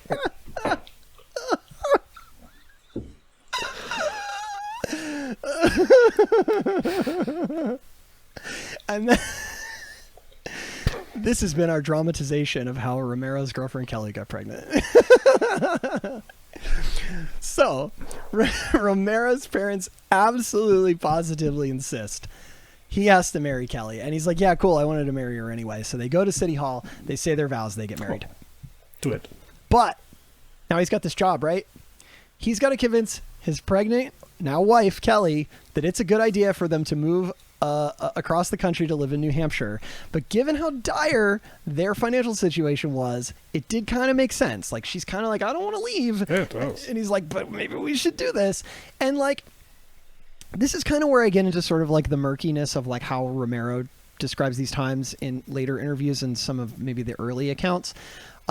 I'm not sure what's true, but in some accounts, he makes like a lot of really over-the-top promises to her about how great it's going to be. He's going to be a famous programmer. He's John Romero, ace programmer, and he's in the gaming industry. And it's going to be the greatest thing ever, right? Which, like, I mean, come on, we've all been in our late teens, early 20s. I mean, we all think that things are going to be the greatest ever, so not that crazy. But in November of 1987, he and Kelly make the trek across the country in 2 cars.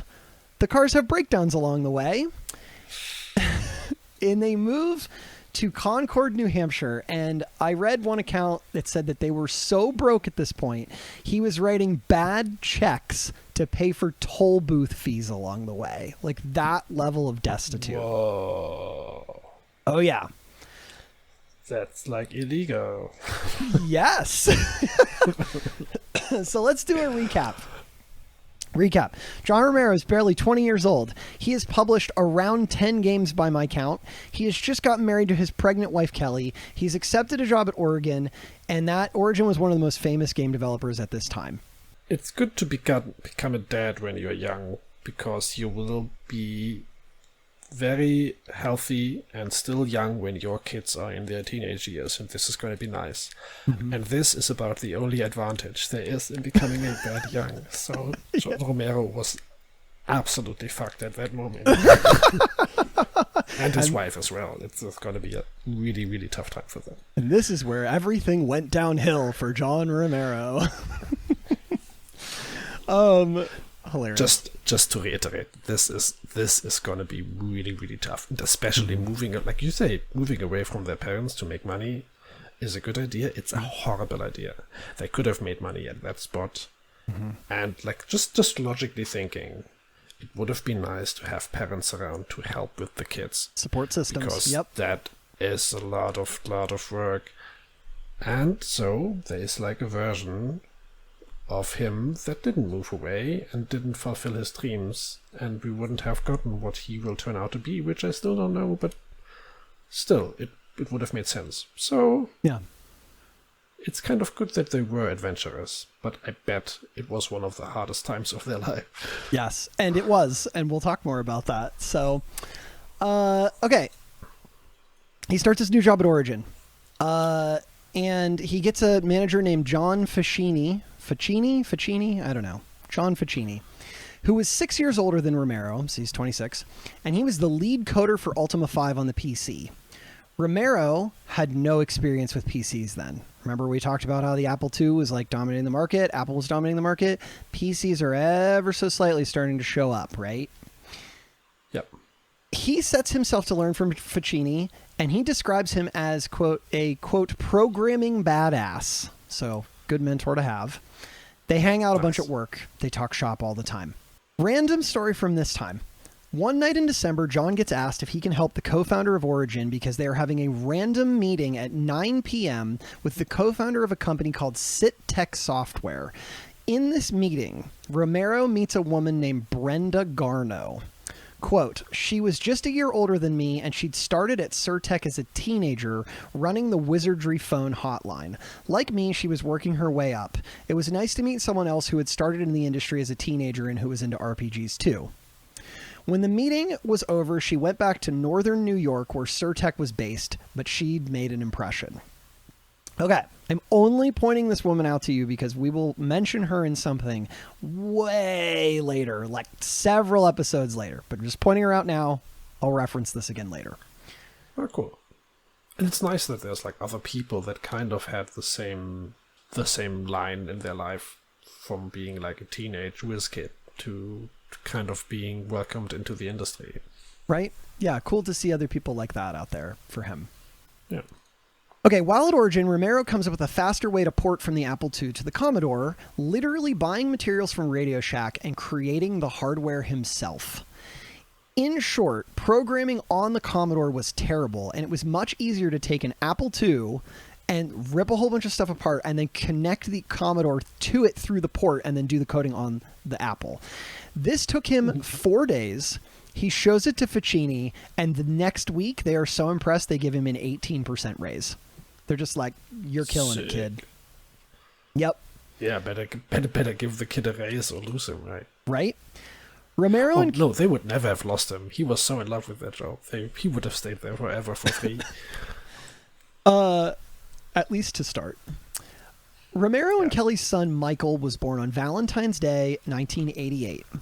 Romero said he did his best to only work a 9 to 5 each day so he could come home and give Kelly downtime from their newborn, right? And 9 to 5 is still a nightmare for the mom at home. It's like really long. Oh, yeah. You go insane. And he said... I do love my children. Sure, but you're also Yep. dealing with two very young children right now that are eating up your time and can understand what, you can empathize about what this would be like. Right? This will have been very tough on Kelly, being almost 10 hours a day alone with them. Or Right. 8 hours? Something like that. Something to that effect. And like, as you caught earlier, no support system. They have no real friends there. System. Their family is thousands of miles away. And these are two people who were accustomed to like sunny California, and now they are living in cold and very snowy New Hampshire. So like culture shock. It's a different part. It's a different part of America, right? And if you move that far in the US, the culture, the people change, right? It's a different kind of world all of a sudden. Yep, I'm realizing I didn't give you a little Google Maps here to follow along with, but imagine going from... I didn't get a red circle, so I've completely lost orientation. Imagine the United States, and then they're going to plop down kind of in the... Oh, no, wait. You're seeing a vision of the future, okay? Oh, sorry. We're Present rooted day, in the past. Burning. Oh, no, wait. Oh, no, past, okay. Yeah. North in the northeast of the United States. Okay, so he was sort of in like the middle to southwest of the United States. Still very cold United States too. Yes, very cold United States. Yep. Okay. In April of 1988, the port that Romero is working on gets canceled by Origin. So they have him do all this stuff, come in, do this port. It gets canceled. It wasn't selling well on the Apple II. Romero gets moved. Fair. It is fair, right? Romero gets moved to a new project called Space Rogue, which was, quote, a 3D flight simulation game with RPG elements being developed by Paul Neurath. We'll get to Paul in a minute. While working on the game with Paul, John Ficini approaches Romero and says he is tired of the internal politics at Origin and asks if Romero wants to co-found a startup with him. So his manager's like, I'm done here. I'm done with these politics. John, do you want to do a startup with me? The idea is that they would create a company and they would start off by doing ports and then make their own games. Romero is thrilled. He loved Origin, but he starts thinking, okay, they've just put me on Space Rogue and they already canceled my other project. What if they cancel this too? So he has a son and a wife at home, completely reliant on him. And he's like, maybe running a company with someone I trust and kind of look up to would be a really good learning experience for me. And he said, at this time, getting a job in the computer industry is not what it was, right? Like, you didn't just go on to like Indeed or like Monster or whatever the fuck people use these days and like, look for a job. You needed to know someone, or maybe you saw an ad in a newspaper or a computer magazine. It was a totally different world, right? You'd send your cover letter and your resume by mail. And then you had to be seen. And it was a lot about luck, just being at the right place at the right time. Correct. Yep. So he decides he's going to leave Origin. And he tells Ficini, I'll do it, but you have to give me the same salary. Next week, his new manager on the new project, Paul Neurath, asks Romero if he wants to join him at a startup that he was also creating. But Romero's like... That's leaving the ship. Yeah, exactly. Romero had already given Ficini his word that he would join him, and he says, Paul and I didn't know each other that much, right? That's not a direct quote. So he turns him down. Side note on what happened to Paul after this. Paul went on to create the company Blue Sky Productions, which then later became Looking Glass Studios. They made a number of games that you might know, including Ultima Underworld, System Shock, and Thief. And they did ports of games like Command & Conquer and John Madden Football. Awesome. So that was his startup, and that's how it went. Thief is such a great game series. Yep, absolutely. Cool. So he had mentioned in his book about sometimes he would think about what his life would be if he had ended up going with Paul instead, but that's not the path he went down. Oh yeah, and System Shock was revolutionary, so that's pretty cool. Impossible to play these days, but still revolutionary. That is something that I am running into just trying to play some of the games for this episode, some of the things we'll talk about. It's the controls, some of the controls just don't work well in the modern day, but also getting them to run at all is difficult for some of these programs. So yeah, for System Shock you can find good ports, but there's also a remake that you can play that kind of gets the spirit well while being accessible. Yeah. After 7 months of working at Origin, Romero leaves. He begins working at the new startup called Inside Out Software. They got a business loan to buy a new state-of-the-art PC for $5,000. So not an Apple, a PC. Ficini gets a contract to port Might and Magic 2. He's going to port it to the PC and the Commodore 64. This is a pretty solid contract, right? Yeah, nice. But they don't have an office. So they're just working in Ficini's apartment. And then they rent an office right down the street from Origin. They start getting other contracts, and then they decide that they need to expand. So they hire a couple of artists, and then Romero is like, what if we brought on my friend Lane Roth from Uptime, the Apple programmer, right? Lane, and also Jay Wilbur, the two guys we sort of met earlier, they mentioned that Uptime's not doing well, okay? Lane takes the offer, he moves, he's working at Inside Out. But Lane was an Apple purist and absolutely hated the PC. He hated it. He and Ficini start having friction in the first month, and the atmosphere starts turning toxic really fast. Oh no. Things got so ugly that Lane decides he's going to bail. He's going to leave.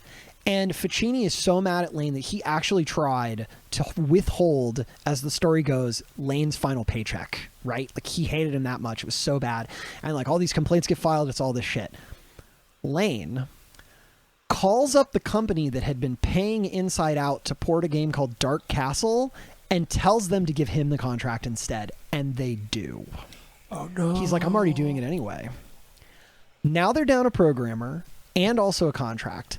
Looking back, Romero says that this is one indicator of his inability to confront conflict in the workplace, which I think is a big theme that will show up in his career. Yep. Quote, I also needed to remember that not everyone had grown up with an Alfonso Romero or John Schoenman in their life. I survived by trying to avoid creating friction with others and steering clear of disagreements that didn't involve me. That was one of my survival strategies. I needed to either pick better partners or be a bit more proactive in helping iron out workplace differences.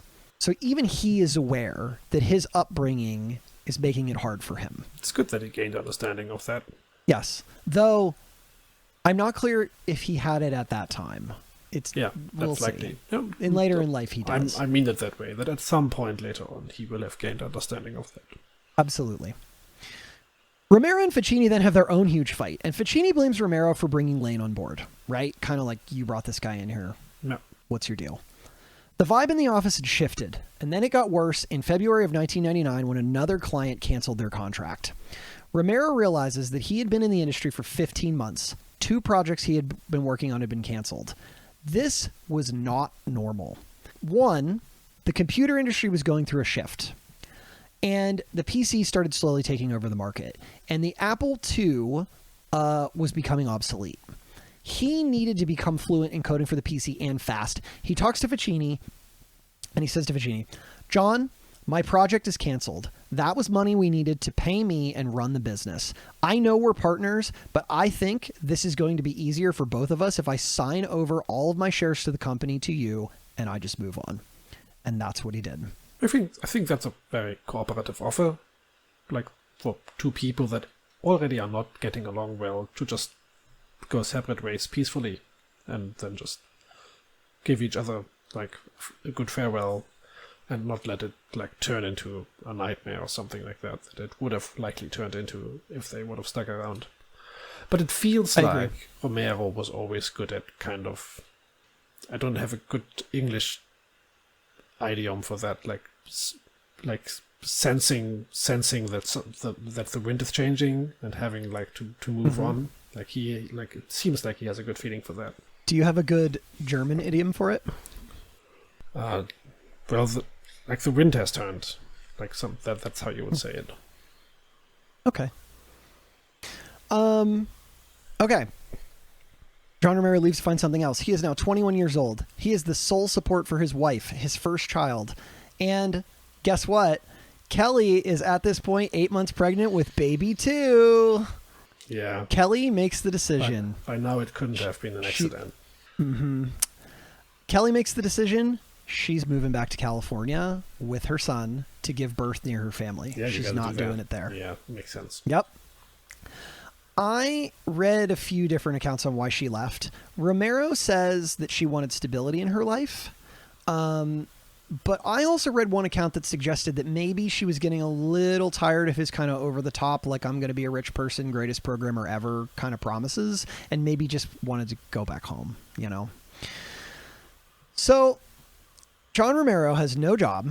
His family has left. He has nowhere to live. He asks Lane if he can stay with him and crashes on his couch for a while. Aww. They have no hard feelings about him leaving Inside Out, and they decide to start working together. John helps him to convert the graphics of Dark Castle to color so he can port the game. We named our impromptu company Ideas from the Deep. Here is their business card. Ideas from the Deep. Nice. Would you like to describe it? It's like a 16-year-old drew a little ocean, and on the bottom of the ocean there's like eelgrass, and in the middle, in between the eelgrass, is a big eye, and out of the eye, bubbles are rising to the surface. And yeah, it looks okay. It's an eye catcher. It's all right. Yeah, for sure. We named our company Ideas from the Deep. Our lives revolved around game development and metal. And so from morning to night, we made games while listening to Skid Row, Dokken? I don't know. I've never heard this band. And Motley Crue. In the meantime, I was searching for my next gig. He ends up talking to Jay Wilbur, his friend from Uptime, and asks him if the job offer with Uptime is still open, right? Because remember, he went to the thing, they offered him a job, he calls Jay Wilbur. Yep. Jay tells him he left his job. And he is in the process of joining up with Softdisk, the second group that offered him a job, Uptime's competitor. Little bit about Softdisk. The company was based in Shreveport, Louisiana. It was founded by two guys named Al Vacovius and Jim Mangum under the pretense that they would start a monthly subscription service. You as a consumer, you would pay them money every month. They would send you a disk filled with programs in the mail. What programs? Who fucking knows? Totally random shit. It could be anything. And people loved it. Think about this, like, right? Like if you come from getting a magazine and it's just full of code and you have to go and you have to type all the code in yourself, it's a whole fucking thing. And now somebody's just sending you random cool programs in the mail that you can use. Way cool. Yeah, awesome. This started in the early 80s to cater to individual hobbyists at a time when most companies were catering to business needs, right? So you're just a regular person, you want to do some stuff, you're getting this in the mail. You know, everyone else is focused on business. Even Romero's father, his stepfather, focused on business. No one was focused on individual hobbyists, but this group was. As the computer became more accessible to regular people, the business grew quickly. Their biggest title at the time was called The Big Blue Disc. It had around 50,000 subscribers, all paying $87 a year. By the late 80s, Softdisk had 120 employees, and they were valued at $12 million. And because of this success, right, that's pretty big for a company of this stature. Because of the success, competitors popped up, and Al needed more people. So he called up Jay Wilbur and asked him if he wanted a job. Jay says yes, he's tired of Uptime. He leaves. Jay tells Romero that maybe he should try and get a job with Softdisk too. And Romero had already met them and it sounded interesting. He's like, yeah, I need a job. Quote, at the time, I was naive enough to think that anyone could just call up a company and ask to speak to its top brass about a job. So that's exactly what I did. Called Softdisk and asked to speak to the president of the company. Unbelievably, I got through. Al, they called him Big Al. Okay, so Big Al immediately knows who Romero is. Jay and other former Uptime, this other former Uptime guy had been like singing Romero's praises, right? Romero tells Big Al that he is interested in working at Softdisk and he wants to learn how to write for the PC. He tells him he used to work at Origin. Al is impressed by this. And he'll send Romero a plane ticket to fly down that weekend. So get on a plane. Here's your plane ticket. Get down here. Romero tells him he knows another programmer named Lane who might be a good fit, and Al just says, okay, I'll send 2 tickets. Bring him down, right? Romero, Lane. Flying must have been so cheap back then. Oh my God, I can't even imagine. Like, somebody was talking the other day, I think we were at Trivia and we were talking about a movie, and it was like, you know, walking into like an airport in the movie, and they're just like, we need 5 tickets on whatever plane you've got right now. And they're like, what's your name? And they're like, I'm John Doe. And it's like, oh, what's her name? She's also John Doe. Okay, whatever. Here's your tickets, right? And it's like, what a... Here's your tickets, let's go. And it costs you like fucking $3 and like a pat on the back. Like, different world we live in. Yeah. Romero, Lane, and Jay, they all fly to Shreveport, Louisiana. No, I did not make a map for this one either. I'm seeing now that I have an oversight. I have completely lost any point of reference. It's in this... Where even am I at this point in time if I can't even be provided with a red circle once places are mentioned that I do not know yet? I feel deeply disappointed in our friendship, and I don't think that I can regain the trust that you have lost today. You know, I think that's fair. I think that's absolutely a fair assessment of... Nice. Okay, so this is the final episode of Gothic Strikes. It was nice to hear from one of you. Yeah, we'll never speak again. We're done. We hate each other now. Okay, can you say the name of the place again? It is in Louisiana, Shreveport, Louisiana, southern U.S. state. Okay. I know where Louisiana is. Great. Yeah. Yep, southern U.S. state. So they get there. From what I read, it seemed like the town was just really run down. It's this totally distressed state that it's in. The town had previously hosted like a really large oil and gas industry, and when that collapsed, it left a lot of people out of work. And many businesses closed. You know, they're like driving through town. There's all these boarded up windows. There's empty buildings. They find the 2 Softdisk buildings downtown, first going to the business office. I'm going to show you. Okay. Here is the Softdisk building on the left. It is... Describe how you see it, Dachz. It looks like a fire department, kind of, right? Do you see that? Yeah, kind of. I don't know. I guess there's like brown building. There's a big garage.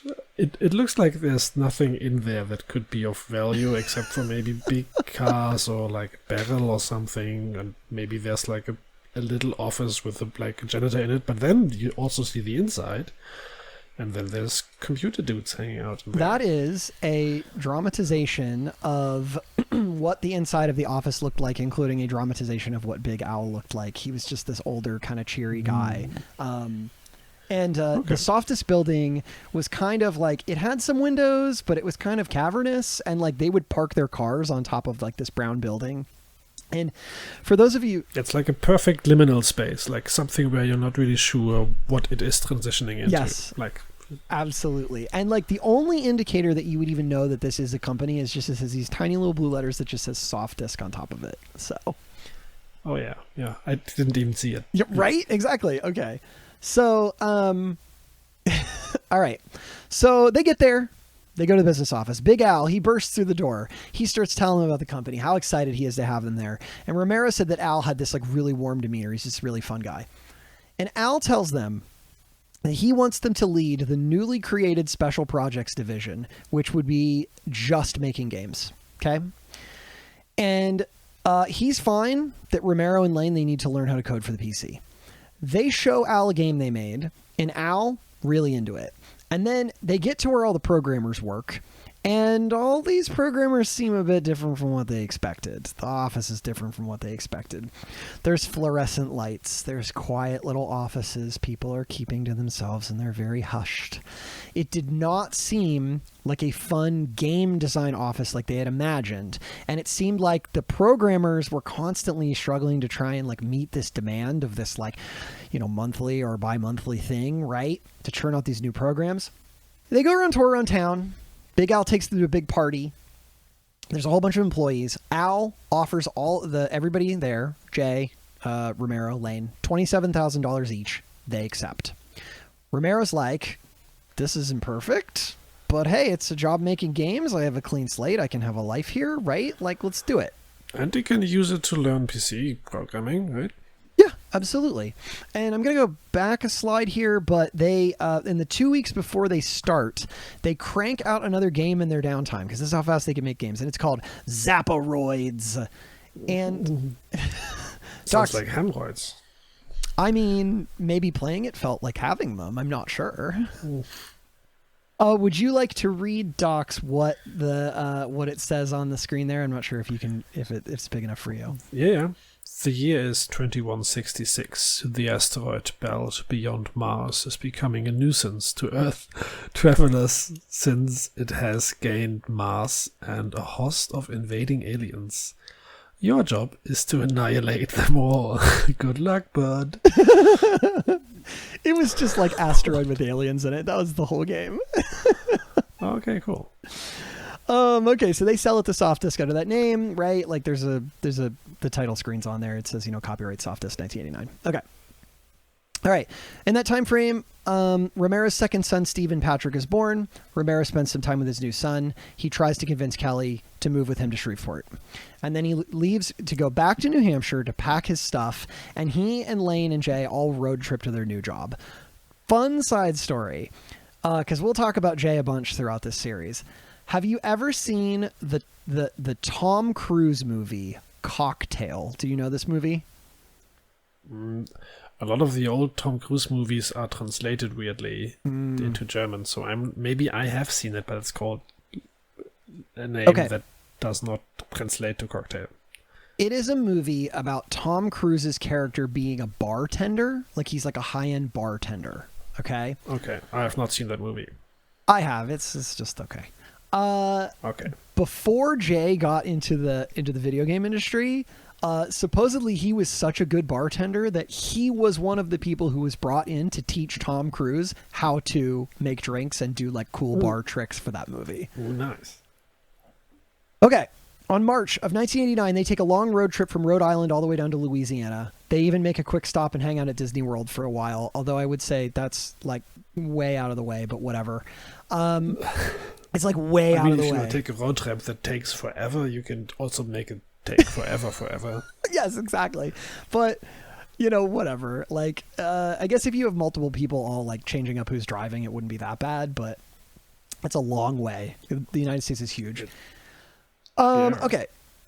They get to Shreveport. Jay takes over as editor for some of the products. Romero and Lane, they begin their work in the Special Projects division. And for the first few weeks, things go well.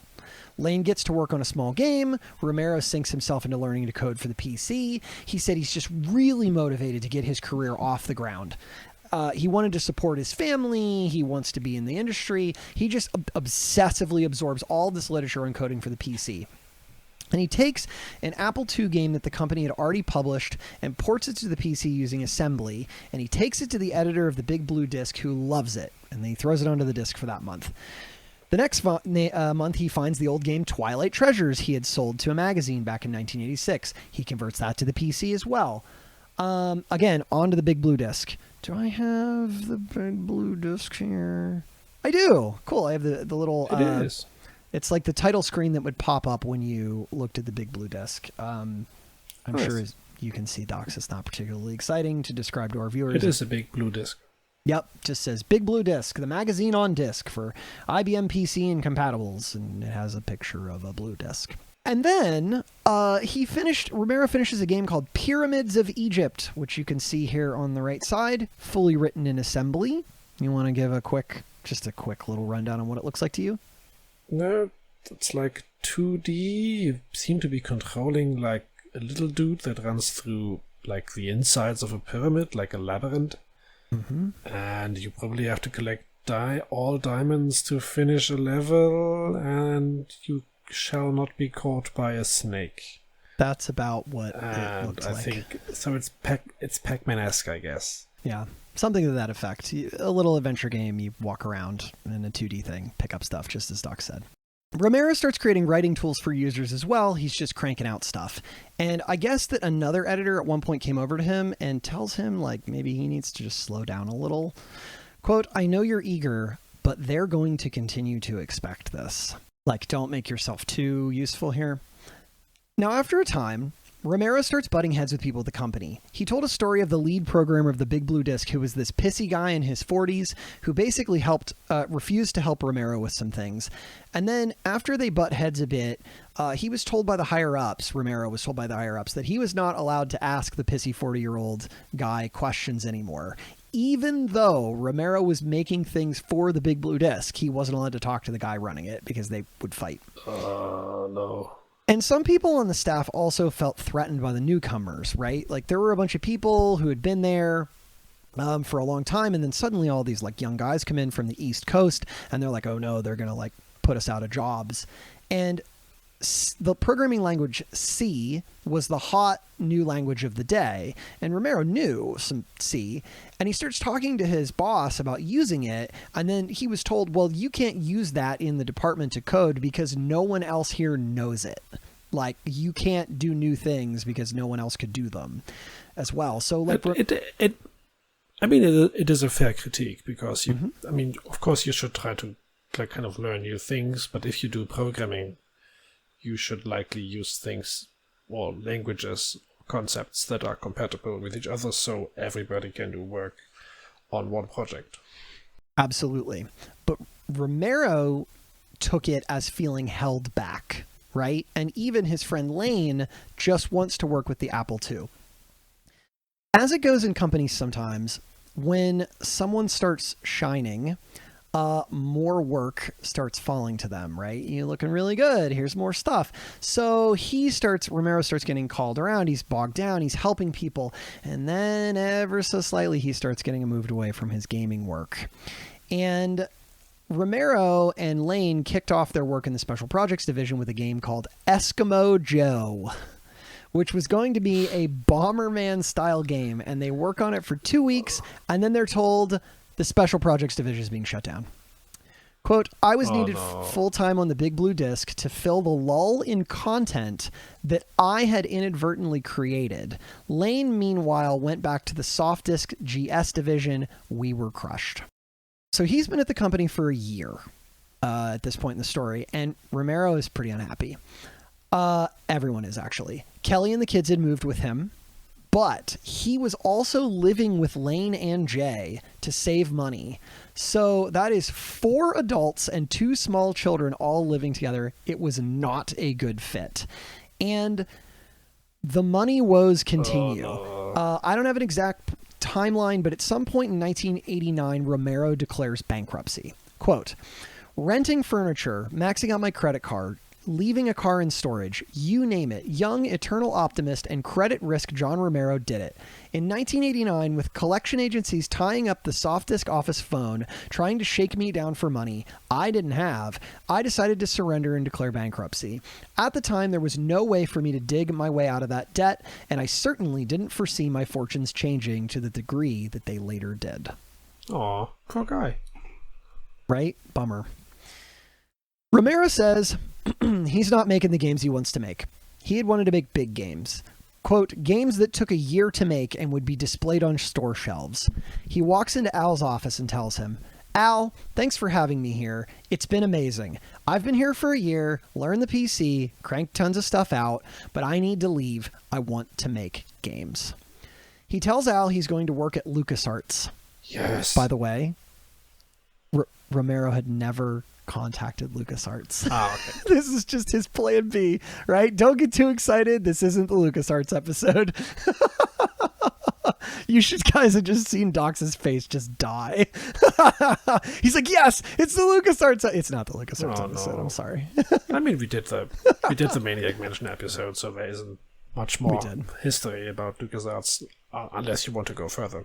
Yeah. Al is like not thrilled, right? That Romero's walking in and telling him he's going to leave for LucasArts.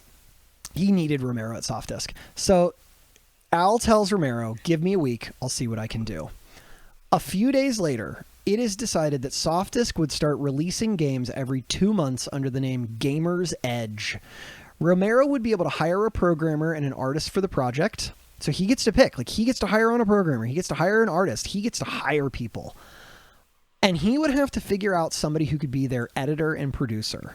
This is all on Romero. Like, you want to make games? We'll give this to you, but you got to get a team together. Romero walks back to the Apple II department where Jay and Lane are working, and he tells them that they're all going to make video games now. They're elated. They decide Lane is going to be the editor of their new bi-monthly gaming subscription. But they still needed a programmer. Jay mentioned that he knew a guy who was a fantastic fit, but he had already asked this guy twice to work at Softdisk, and the guy had refused. Romero asks Jay, could he call this person again? Romero knew that finding another game programmer at that time would be difficult, so he comes at it from that angle. He says, quote, tell him he'll be coming here to make games and to join another experienced game programmer. I think that will make a difference.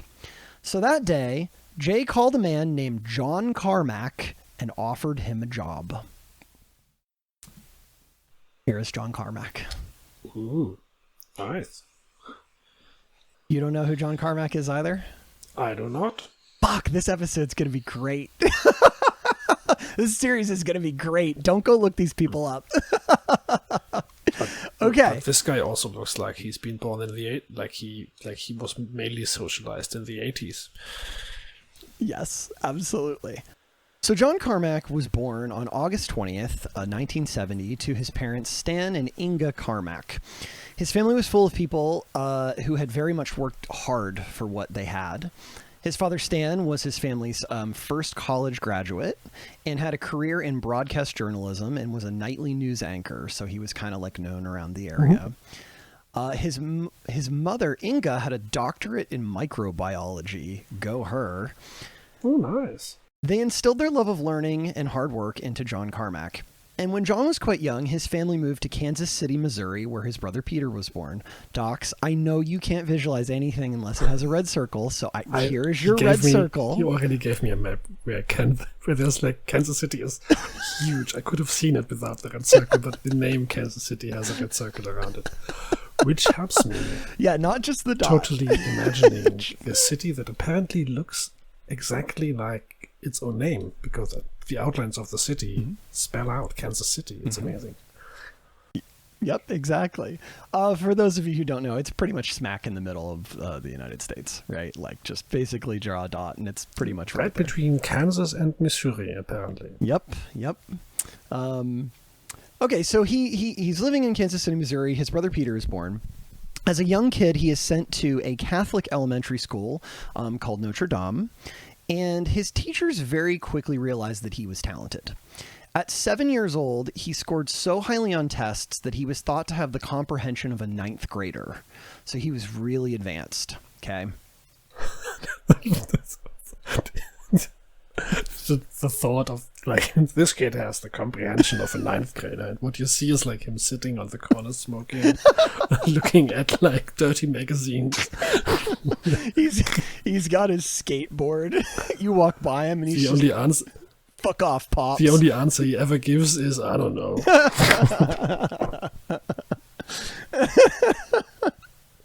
This kid is a genius. Yeah.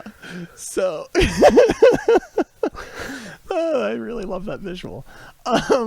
Outside of school, he was interested in things like model rockets and chemistry sets, but he was also really into things like fantasy novels, comic books, sci-fi movies, and Dungeons and Dragons. Nice. Mm-hmm. He was so engrossed with Dungeons and Dragons that by 3rd grade, he was coming up with his own full campaigns. He created his own maps. He had materials. He did all of this on graph paper because that's what you did back then. And of course, he loved arcade games. He mentions that he liked games like Space Invaders and Asteroids, but he liked a game called Battlezone more. Battlezone was a game, and it had this rudimentary version of like a first-person view while you were in a tank, like very, very like rudimentary.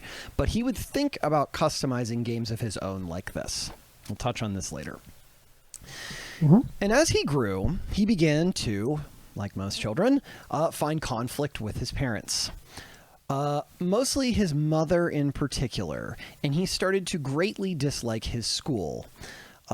Carmack found issue with the religious parts of his education, because remember he was going to a religious school. And he believed that the religious parts of his education were irrational. And he would go to Mass, and at Mass, he was known to start interrogating other students and like challenging their beliefs. And he apparently made at least one child cry by doing this. Like these kids that discover atheism and turn it into their personality. Yes. Often for good reasons, because it's kind of like a mirror shatters in front of you, and you suddenly understand that everything is bullshit. Mm-hmm. But and like later in life, you still look back on yourself and you're like, okay, this was kind of cringe. Mm-hmm. Yep. Now imagine he's like 8. Like some 8-year-old yes. is coming up to you and interrogating your deeply held religious beliefs. Isn't the Trinity bullshit? What is the Trinity? Oh man. And while we were debating, we're talking about John Carmack, Richard has come to visit. Would you like to see Richard? Here he is. I always like to see Richard. Look at that piece of shit. Look at this sweet boy who's refusing to eat lately and is on meds. Don't give him nice names like that. He doesn't deserve them. I know all of his stories. This is not a good cat. He is an insufferable prick, and I love him dearly. So, okay. So John Carmack, he's getting in fights with his parents. He hates his religious school. He's making children cry. Okay. And then one day in class, his teacher brought in something he had never worked with before, an Apple II computer. And this, for John, is exactly what he was looking for. Here's a passage about it. Quote, he had never worked on a computer before, but took to the device as if it were an extension of his own body. It spoke the language of mathematics. It responded to his commands. And he realized after seeing some games on the monitor, it contained worlds. And just to trigger his teachers, he started worshipping the machine spirit. Probably. Praise be to the Omnissiah. Well, it's cool. It's awesome. Yeah. Awesome to see something amazing as a kid that you like. You've never encountered before, and now you're like, whoa. Yeah. The endless possibilities that even others might not even be able to see. Absolutely. So when John is in 5th grade, his mother takes him to Radio Shack. And for those of you who didn't grow up with Radio Shack, we mentioned this earlier, right? But Radio Shack was like, it's this chain of electronics stores in the United States. And from what I can tell, they mostly went out of business years ago. They got bought out by a tech bro. And then in 2022, they got really into cryptocurrency. It's a whole long story of Radio Shack we don't need to get into, but they were everywhere in the United States. You could go and you'd see electronics up close, right? You just, like, if you needed something electronic, you just went there. That's my understanding of it from, like, watching movies. Yep. Is that about right? That's about right. Yep. They had just about anything you could imagine there. So his mother takes him to Radio Shack. And in Radio Shack, he ends up taking a course through Radio Shack. They would sometimes do courses and teach you how to do things on how to use a TRS-80 computer. And he went back home with a book about programming. He starts to teach himself how to use the Apple II. He then writes a letter to his teacher asking her if she will send him to the 6th grade so that he could learn more. He's one of those kids. One of those kids. So what happened instead is that he ended up getting sent to the Shawnee Mission East Public School and put into a gifted students program. Of importance is that they had the area's first school computer lab. He starts hanging out with other kids who are into computers.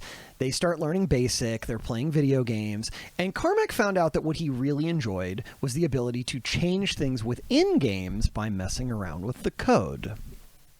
So he was a modder, an early modder. An early modder, yep. Now, when he's 12 years old, Carmack's parents end up getting a divorce. And from what I read, some of this was over increasing tensions on how to raise their children. So if I have the story right, how they originally set things up is that each of there's two brothers, Carmack and his brother. Each of the two brothers would alternate which parent they would live with for the year. So like one brother with the mother, one brother with the father, and they're like split up. Okay. What? So they can't even have a relationship with each other? Yes. Oh man. Super. I do not understand. I have a feeling that both of these parents kind of sucked at this. Maybe. And so they just decided to make the worst decision every time. And to make this worse, right? Like this meant that not only would they not be able to see their siblings, but that every time they would do this, they would have to switch schools, right? Like you'd be in a school for a year and then you'd move, right? So not a really good situation. Carmack feels very alone. No, yeah. He's separated from his brother. Yeah. Okay. And to add to this, Carmack's mother felt like how many parents felt about video games at the time, that they were pointless. And if he had these computer skills, that maybe he should put these computer skills toward going to like MIT or something like that. Carmack refuses. He doesn't want a computer to do any of this. He wants to create video games. And she's like, a little worried about this, and she starts taking him to psychologists. More on that later. More on that later. Insane. Future technology, right? You'd better learn like something like biology that usually does not get you a job anywhere because the medical people have taken all of our job opportunities. And I can speak from experience in saying that just because you have a really high-end degree doesn't necessarily mean that you could easily get a job. So, yeah. Okay, so then his mother moves to Seattle.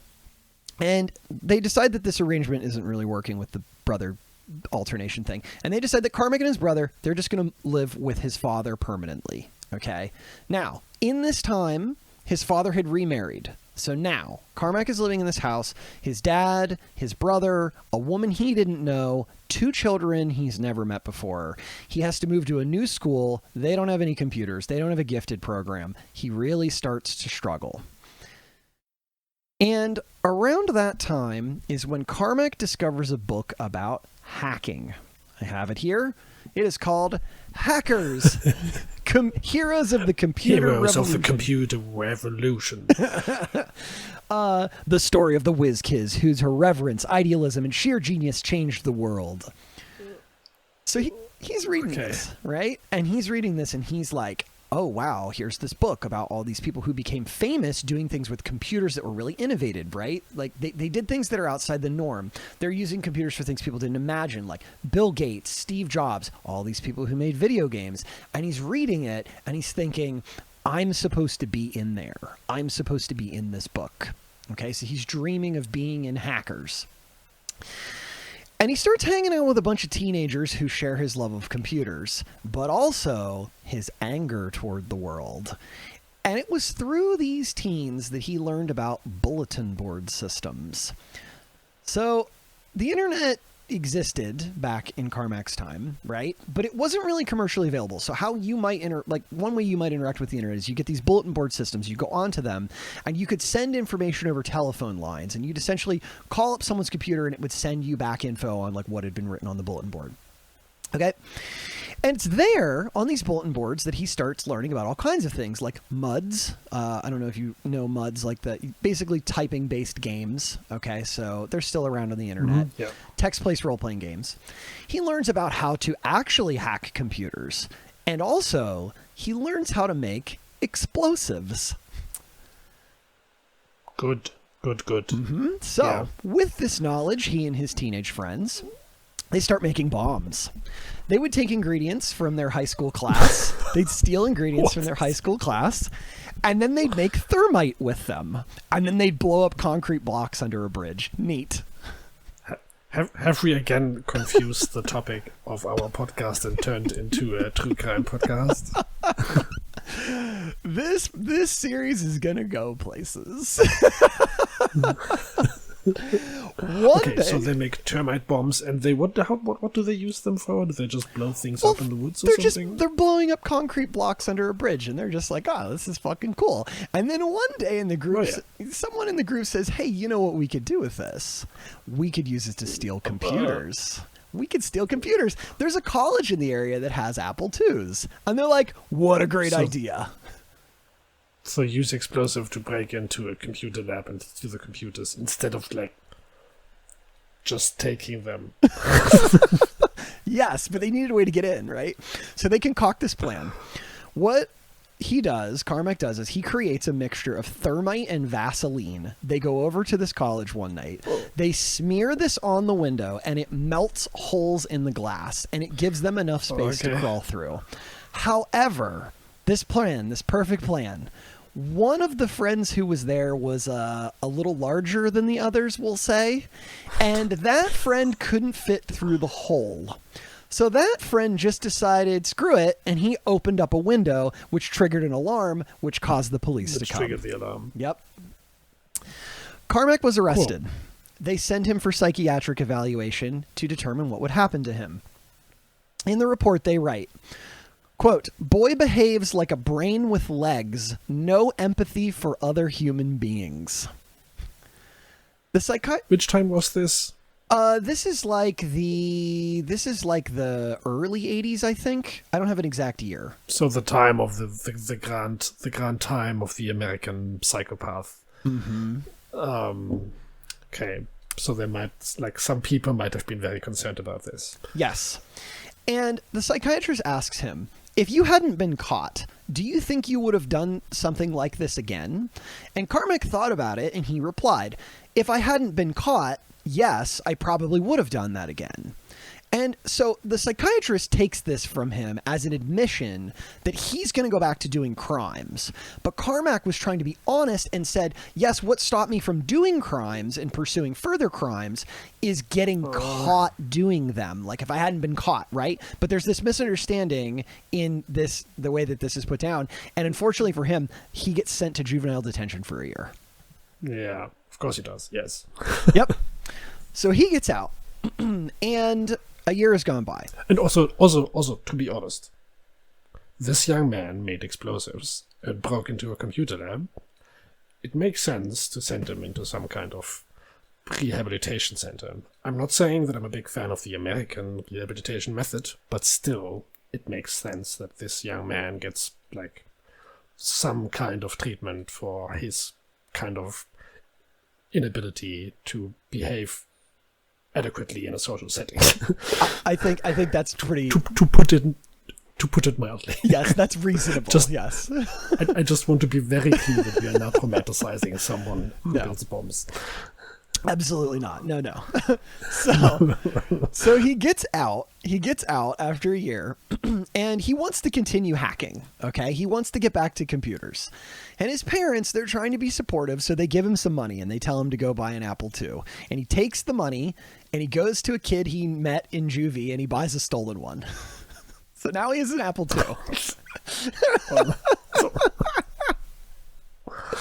Okay.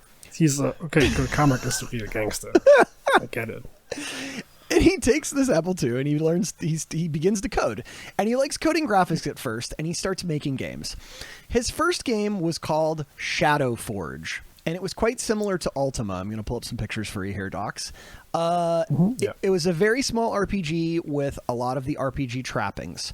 Health and stats, a leveling system, gold, potions. You had a number of hands that, you had two hands. They could hold two things, right?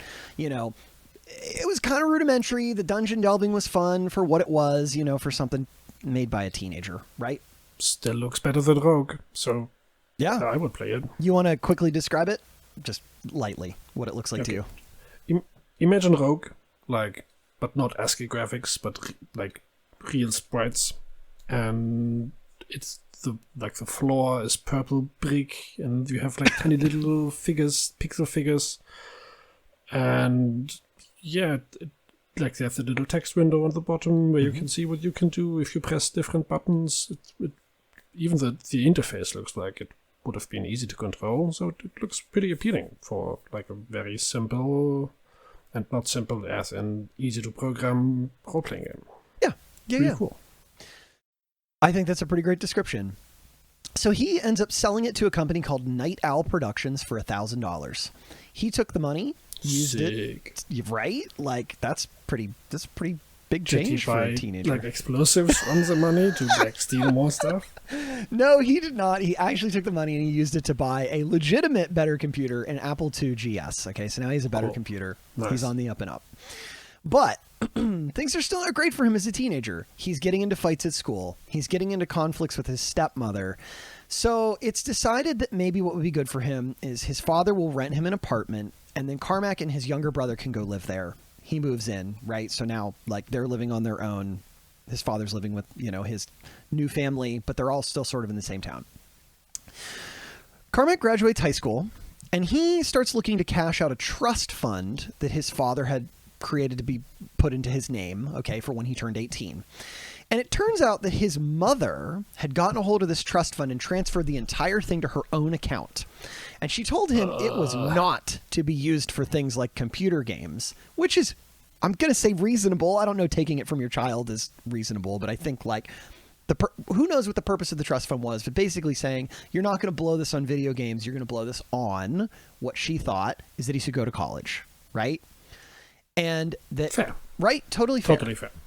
So in 1988, Carmack enrolls in classes at the University of Missouri in Kansas City. All right. To make a long story short, this did not work out for him.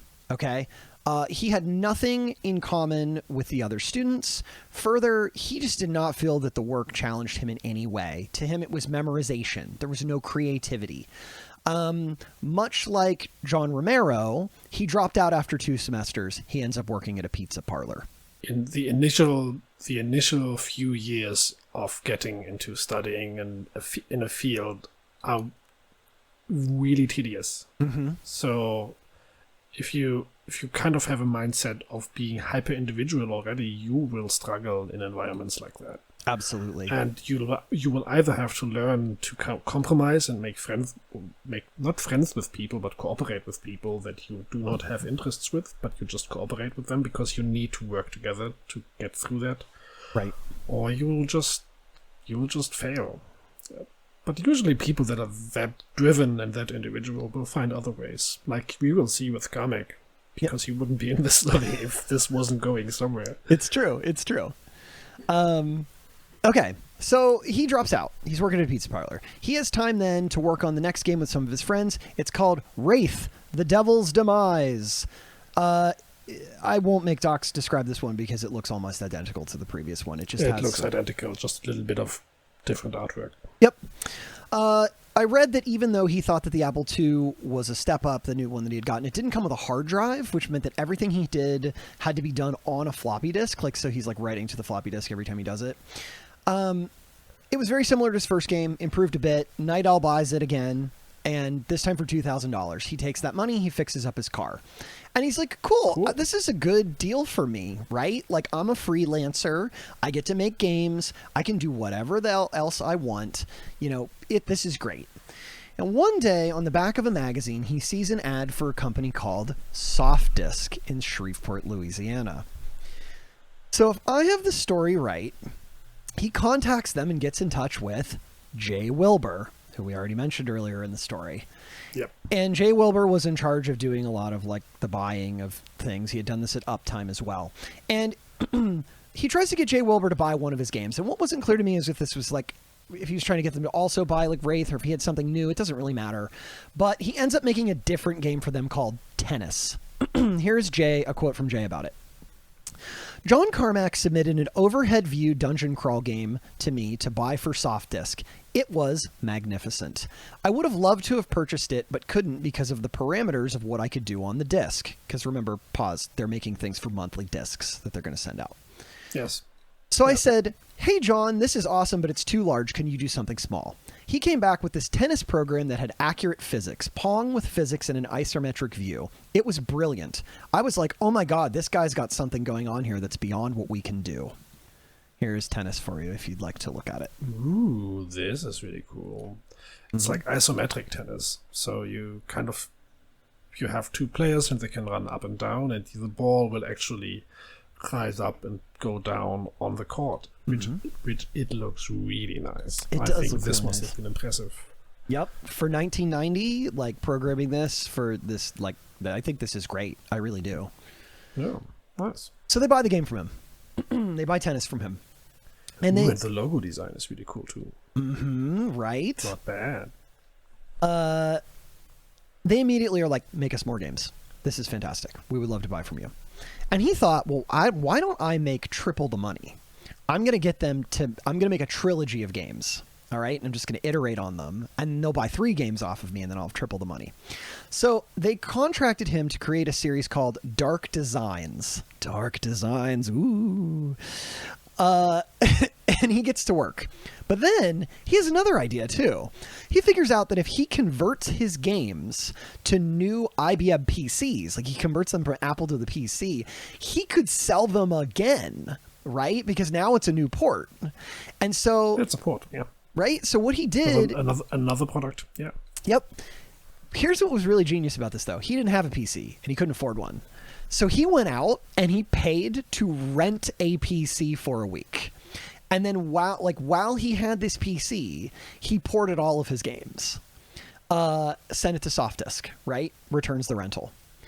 And he just does, he starts sending Softdisk all these ports of each game from Apple, the Apple II GS, the PCs, making triple the money, right?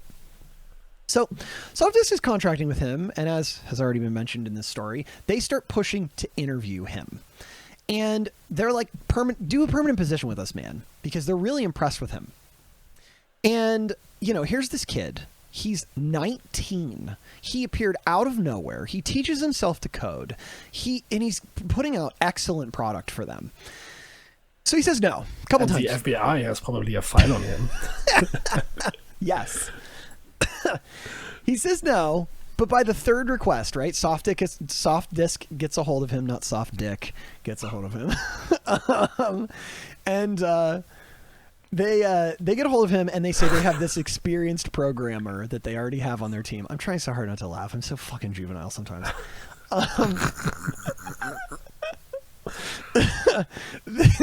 They lure him in with working with this programmer, okay? And he says he fully expected... Are you going to be okay? I'm fine. This poor man is trying so hard not to laugh. I'm just imagining this really old, crinkly, soft-dicked man trying to convince John Carmack to come over. But this is not funny. I had about 10 we different are ways. Man, Tyler. Yeah, that's right. We have to serious the fuck up right now. Here we are. Yeah. Stern faces, Dachz.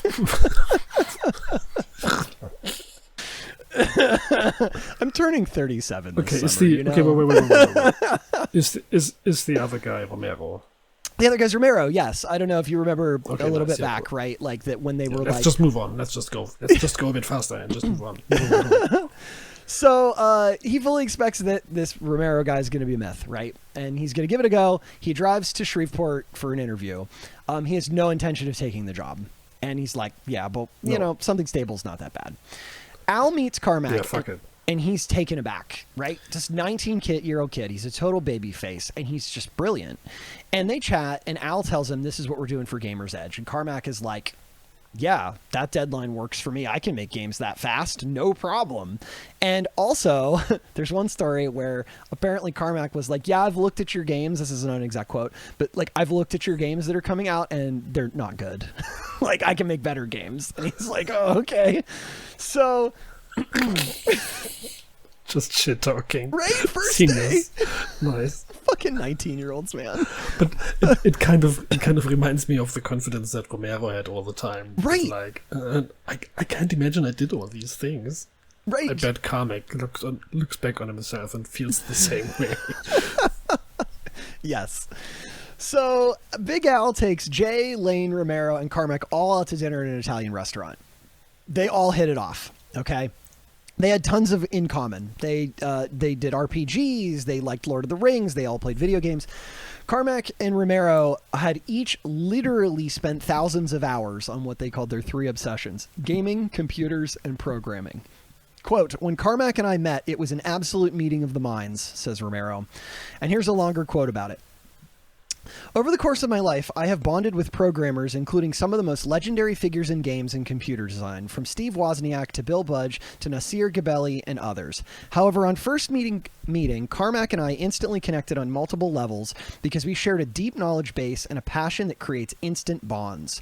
We understood each other and the significance of our respective work, and we admired each other's abilities.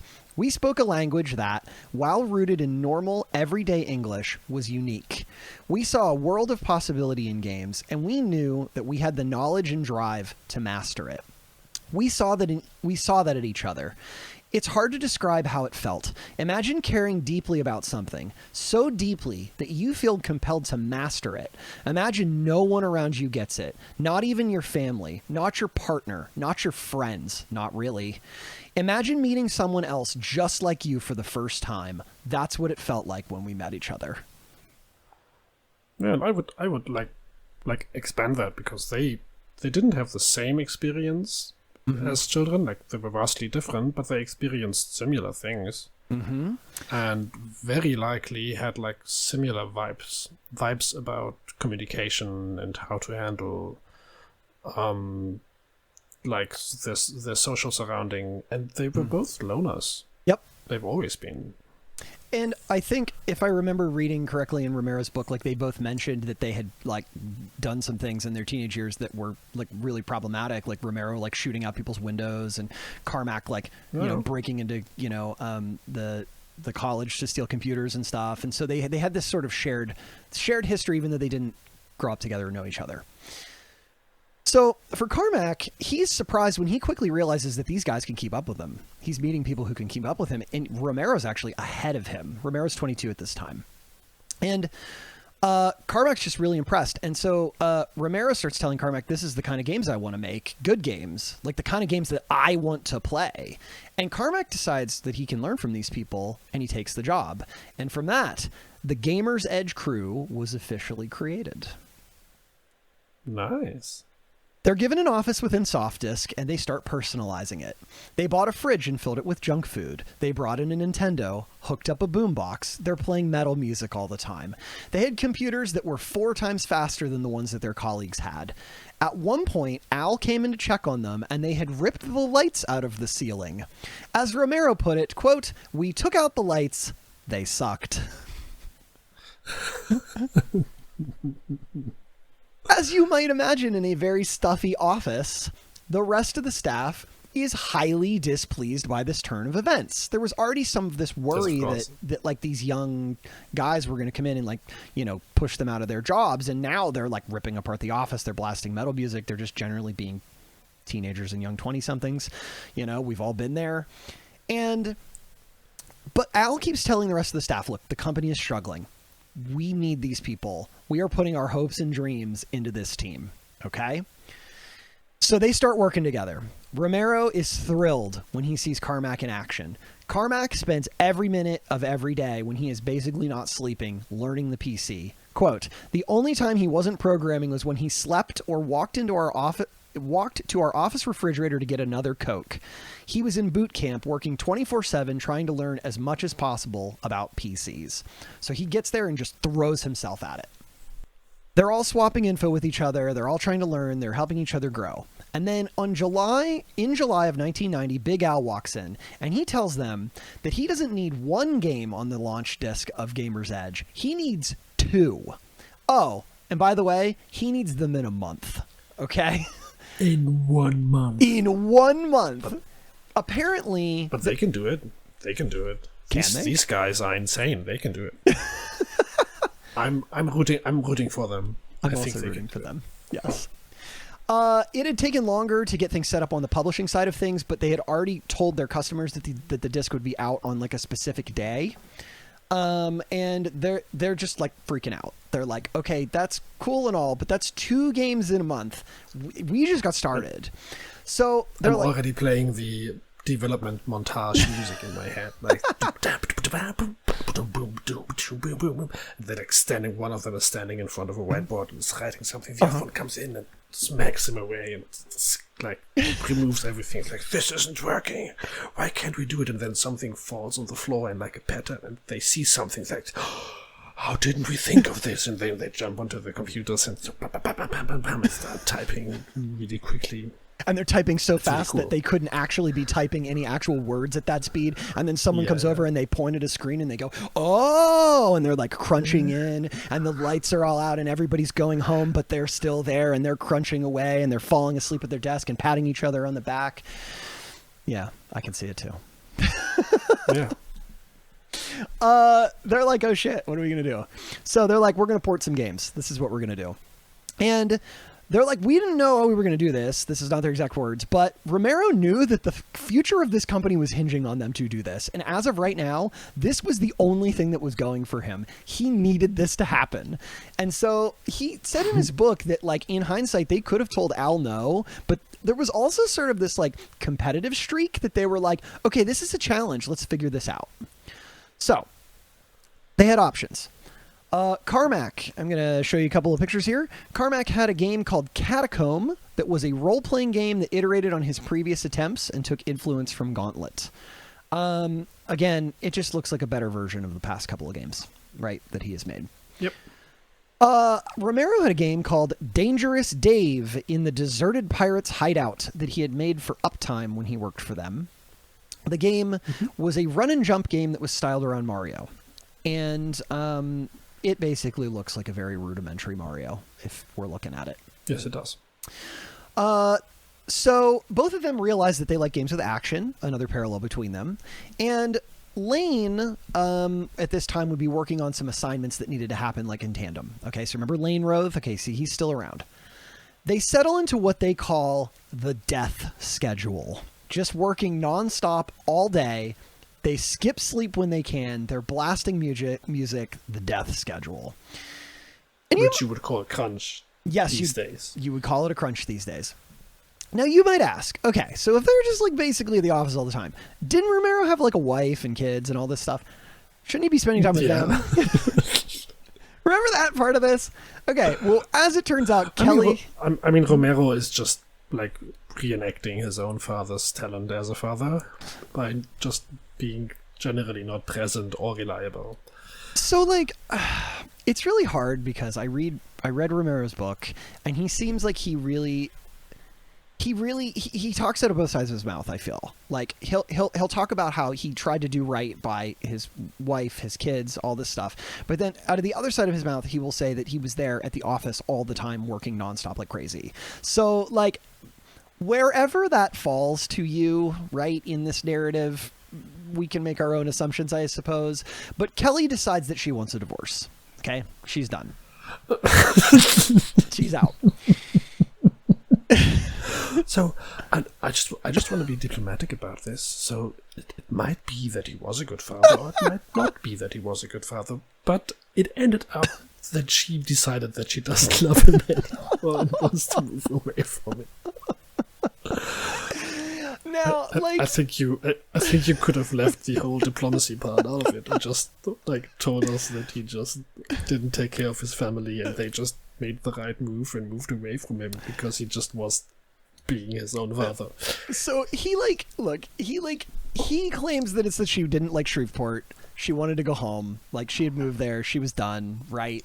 She moves back to California to take the kids, right? Like, there's also he might need some therapy to like reiterate on how those thoughts about why his family left. He said that he could have moved back to California with her, but given the situation at the time, they realized it wouldn't have saved the marriage. He did not take this well, and what he did instead of ruminating on it was throw himself into his work. Okay, that makes sense. Yes, it does. Yep, I went through a really bad breakup, just drown yourself in other things. Yep. Yeah. Long time ago, I went through a really bad breakup, and I got the best grades I got in grad school after that breakup because I needed something to focus on, and I really put myself into my work. Right? We've all been there. Yes. Okay. And also, you didn't have 2 kids. So I did not have 2 kids. Let's always remember this shadow on top of that man. Mm-hmm. So okay, let's keep going. Romero, sorry. No, it's okay. I'm sure that you have a different vantage point on this being a father right now. So yes. So Romero and Carmack realize pretty quickly that they make a fantastic team. Romero is good at making art. level design, gameplay, that sort of stuff. Carmack was really good at things like programming, right? Making things work, figuring out problems. It was great. But what about Lane? I mentioned Lane a few times. Lane was still the editor of Gamer's Edge, but he started feeling left out. See, most of the team, as you might expect, thought that the Apple II was on its way out. And even Al had mentioned to the staff at one point that they had really overinvested in products for the Apple II. But Lane only wanted to program for the Apple II. He thought the Apple II was just fantastic. Yeah. Also, he doesn't want to do the death schedule. He doesn't like working nonstop forever. Because, like, not only is he doing this at Softdisk, but he's also, like, a roadie for a local metal band.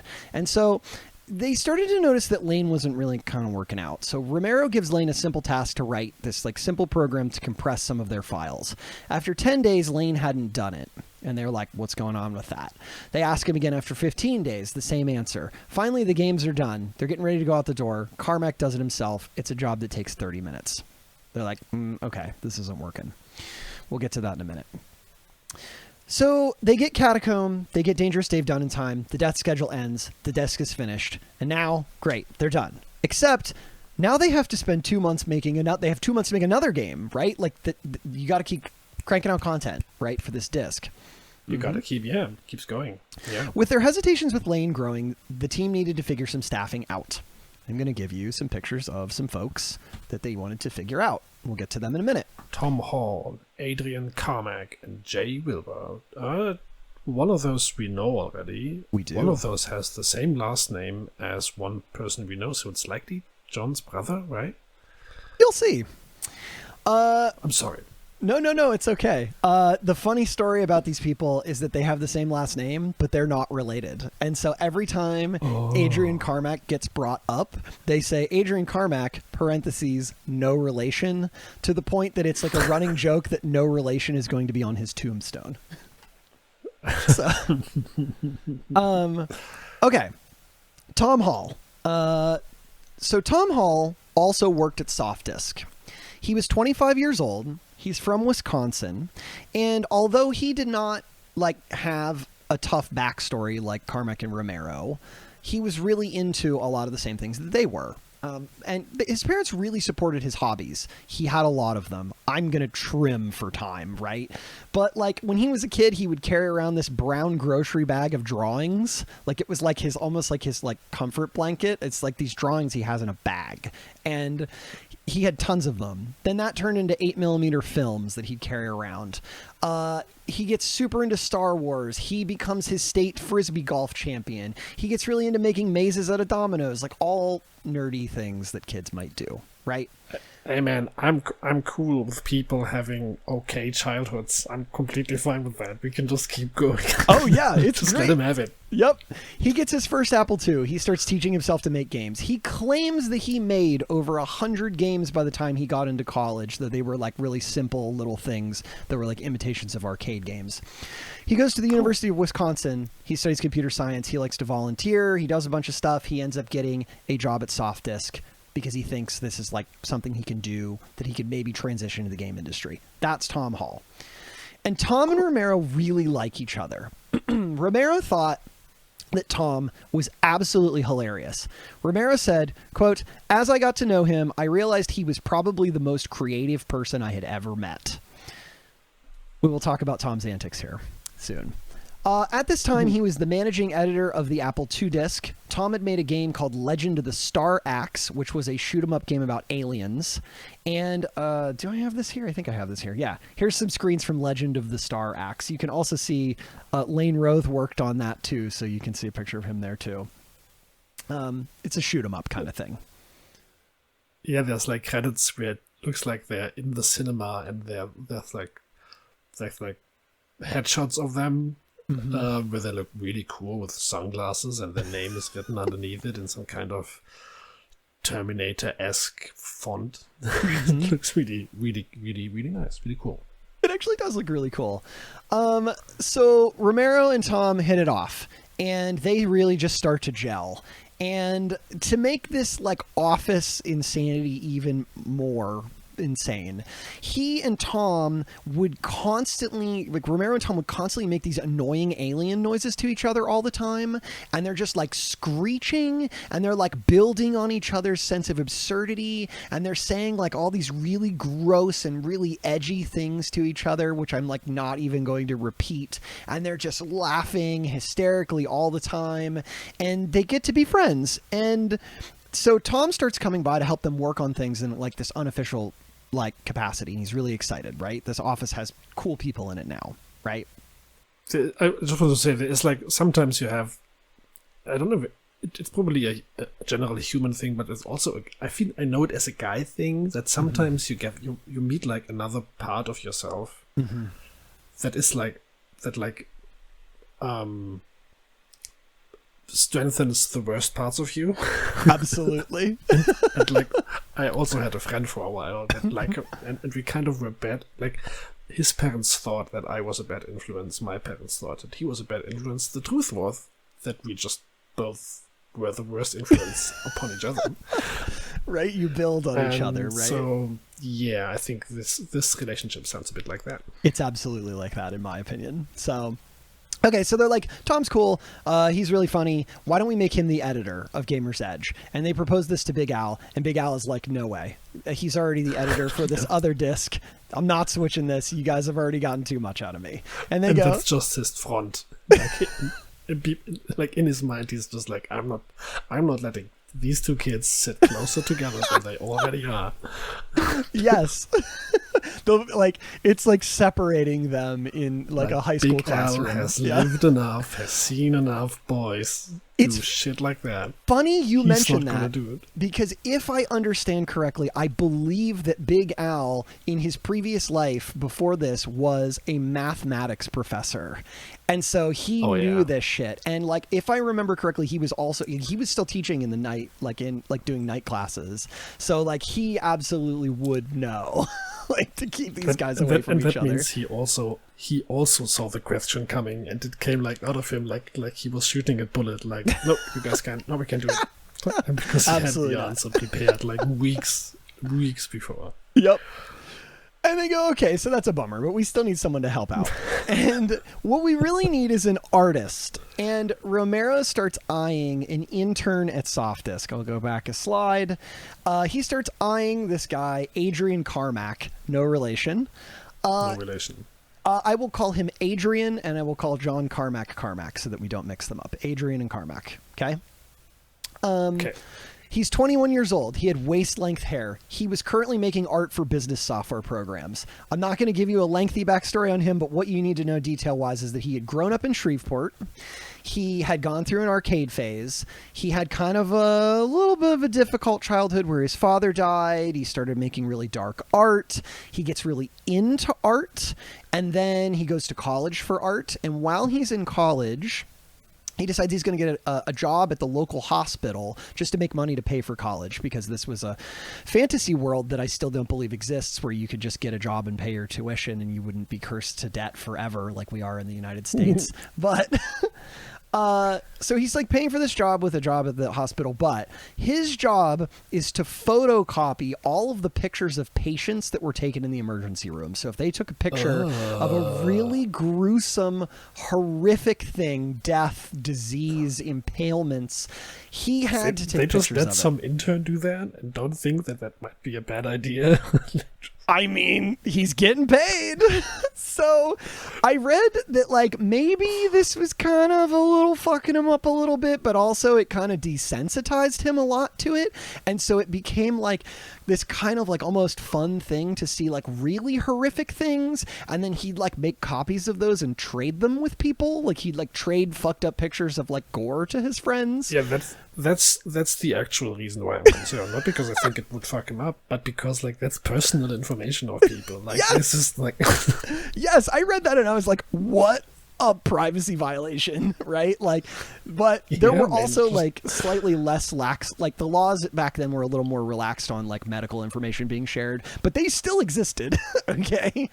So, and even if the laws don't exist, like, I mean, I understand that like this common sense argument doesn't always apply, and sometimes things are different in a different era. But sharing the, like, personal, often naked pictures of other people that have been, like, violently hurt, like very heavily hurt, like, this should ring a bell. It should. And so no matter what the laws are. As you might imagine, having to look at all this gore all day, it pushed his art way darker. And Yeah. Adrian starts talking to this professor that he really likes, and this professor is asking what he wants to do, and he says he wants to do fine art, but he needed some experience. And his professor says, well, why don't you take an internship at this company called Soft Disc? It's not your style art, but it'll get your foot in the door. You can do that. And he takes this internship. So one day he's working at Soft Disc, and his boss is loudly arguing with Romero and Carmack. Now, from this story, I couldn't tell if this was Al or someone else or like his manager. Regardless, there's this argument going on. Here's an excerpt about it. One of the other artists came over to Adrian and said, "You know what's going on?" "No," Adrian replied quietly. "I have no idea." "They're talking about you." "Oh shit, man. I'm toast." Adrian assumed something was wrong, that he had done something wrong and he was being fired. Romero and Carmack come over to him. When they're through, they introduce themselves. They're working on Gamer's Edge.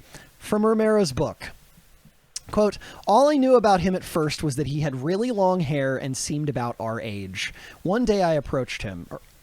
'Hey, you listen to metal, right?' Romero said. 'Oh yeah, metal.' He was soft-spoken and well-reserved. 'Metallica?' 'Yeah, Metallica, Pantera, Slayer.' 'Cool. Do you want to do some art for computer games?' 'Huh? Sure. If my boss says that's okay, then sure.'" The perfect intern answer. Always Right? say yes, and always say, "You have to check that with my boss, I'm sorry." Yes, perfect, right? Yes, I'd love to do it, but go through my boss first. Yes. Yes. And this set off a small argument within the other staff about poaching people, because they're like, oh my God, these Gamer's Edge guys are going to poach all of our best people. And then this Yes. all gets like smoothed over. They bring Adrian on to be part of the Gamer's Edge team. He's their artist, okay? So we're building the team. During this time, Carmack invites Tom Hall, Jay, and Romero, Jay Wilbur, to all start playing Dungeons and Dragons. So Carmack is running Dungeons and Dragons for him. And I promise you all, if this long prologue feels like it's full of superfluous information, almost all of this is going to matter in the later episodes. So just stick with me. I already have ideas where this is going. Yeah. So, Okay. Go ahead. I will not say it yet. Okay. I just feel like it will be a Dungeons and Dragons adaptation. It might be. But I've thought that for a while. He brings Tom, Jay, Romero all join Carmack's D&D campaign. They roll up new level 1 characters. Romero says that Carmack is a great DM. You could see he really loved it. Quote, "This was the beginning of a pattern for us that would continue in the future as we grew closer and more united. Make games during the week, play games on the weekend." The team starts working on their next game. We'll get to that in a minute. They decide that they want to make a space-based game called Dachz. What a name. Which would be a ship-based shooter that's kind of like the popular game Xevious, if you've heard of that at the time. It was a very popular arcade game for a while. Okay, it's a popular arcade game, shoot 'em up kind of thing. They wanted the game to have the feeling that you were traveling through space, and in order to do this, the background on the game needed to smoothly scroll, so it would give off the illusion of forward movement. But this was tech for arcade machines and consoles. There wasn't really anything like that on the PC because machines ran too slowly. Consoles were made to do one thing: game. PCs were not made to game. They were there to do a million other things. But Carmack had some ideas on how to make this work. So Romero ends up giving him a book by Michael Abrash. I hope I said that correctly. Or Abrash, Mike, called Power Graphics Programming. And that turned out to be a really good idea. Because Carmack starts using some of the techniques in the book, he starts developing some changes. And the team falls into their roles, okay? Tom Hall, the guy from earlier, would pop by occasionally. He'd help out unofficially. He starts writing the story. He puts together half the levels. It's very clear he's good at this stuff. He's coming up with what enemies are going to look like. And Adrian is just like a creative lead. Kind of, yeah. Okay, we'll come back to that. I don't have pictures of Dachz yet. Okay, so he's doing really well, and Adrian just kind of doesn't know what to think, right? He's this very quiet guy, and he gets roped into this team of weirdos. They, like they're chirping, they're making alien noises, they have all these weird shit that they're doing. And the very first time he meets Tom Hall runs into the room in a cape and tights with a plastic sword in his hand. It was Halloween. Okay. He makes some strange beeping noise. Romero starts laughing, and he says nothing, and he sits down and starts helping to work on the game in his full costume. Cool. Something. And he's just the intern and just can't. He can't say no. He's now trapped. He's stuck with these people. But I wanted to study art, and now I have to hang out with these complete idiots. Yes. But something very important would occur in September of 1990. That night, Tom and Carmack are working together, okay? Just the two of them. And Carmack shows him something interesting. He had really been working on this whole screen movement thing. Carmack wrote a code that would trick PCs into only drawing the bits he wanted when he wanted them, instead of rendering it all at once. No. So it would only update the areas on the screen that needed to be updated. He called this... Same thing they did with Crash. I remember that when we talked about this in Crash Bandicoot, that was like the big improvement that they did. Is only calculating what needs calculating. That, and also they figured out how to keep pulling from the disk. In Crash Bandicoot, they could run the disk the whole time rather than loading a level into the temporary memory and then like loading another one. They just keep pulling. System. Yeah, yes. I remember. Yeah. So you didn't need to refresh all tiles at all times. You just needed to refresh whatever was visible to the player. And this was unheard of in the PC. Like, this just really hadn't been done before. You'd only usually see this on consoles. And so with this power, they could make some serious games. They start talking about how, in theory, you might be able to port Super Mario Brothers to the PC. Or you could just, like, copy the game tile by tile. And they're talking about this, and Tom goes, let's do it. Let's make the first level of Super Mario tonight. And so they fire up Super Mario 3. Tom sits down and he starts copying every frame, like copying them pixel by pixel. Mm-hmm. Yep. Then for the character, they use the sprite from Dangerous Dave instead of Mario. They stay up till 5:30 a.m. They save their project to a disk. They sat it on Romero's desk. They went home. Romero comes into a disk with a post-it note that just says, type Dave 2. The title screen appears. It says, Dangerous Dave in copyright infringement. I have something that I'm going to show you. This is a link. Let me double check that this is the correct link. I believe it is. Yep. All right. You don't have to watch this whole thing, but I want to show you what this actually looked like. And you can just kind of describe it a little as we go. Yeah, it just looks like Super Mario Brothers, but with the different sprite for the main character. Mm-hmm. And that's on the PC. Really nice. Right. So Romero sees this. It's all there. It's a scruffy version of Mario using his Dangerous Dave character, but the tech is there. And he starts freaking out because Nintendo had such a tight grip on this technology, and Nintendo was rolling in money. And he starts thinking about how the PC is slowly making its way into homes. They could tap that market. They could make real games for the PC that would rival consoles. He claims that he sat there for around a half an hour just sitting at his desk in silence, completely stunned, just thinking of what they could do with this.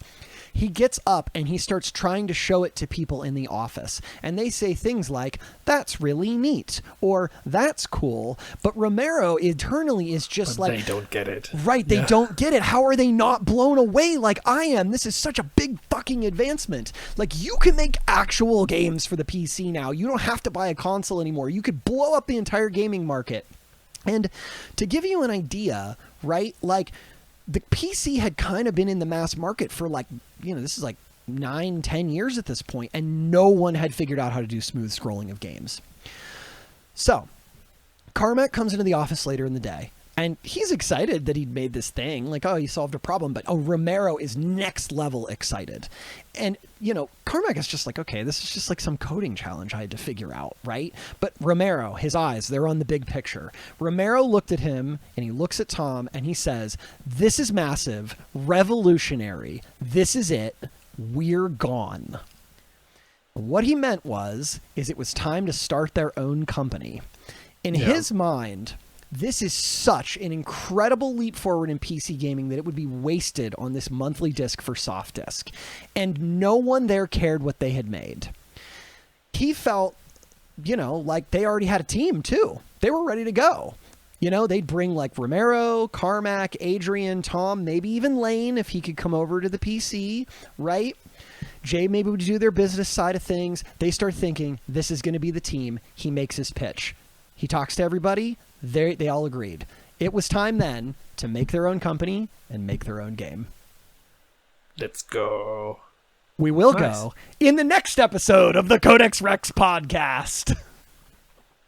Okay, but if you don't do a great reveal, how do we call this episode? Do we call it like Tyler speaks about childhood trauma for like about 3.5 hours?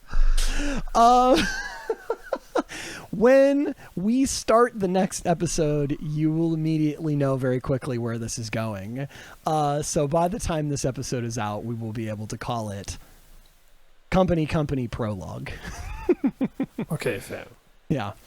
Okay, so thank you all for listening to me ramble on about a bunch of video game developers for truly 3 hours. But when we get to where we are going, you will appreciate many of these little details that I have woven in here.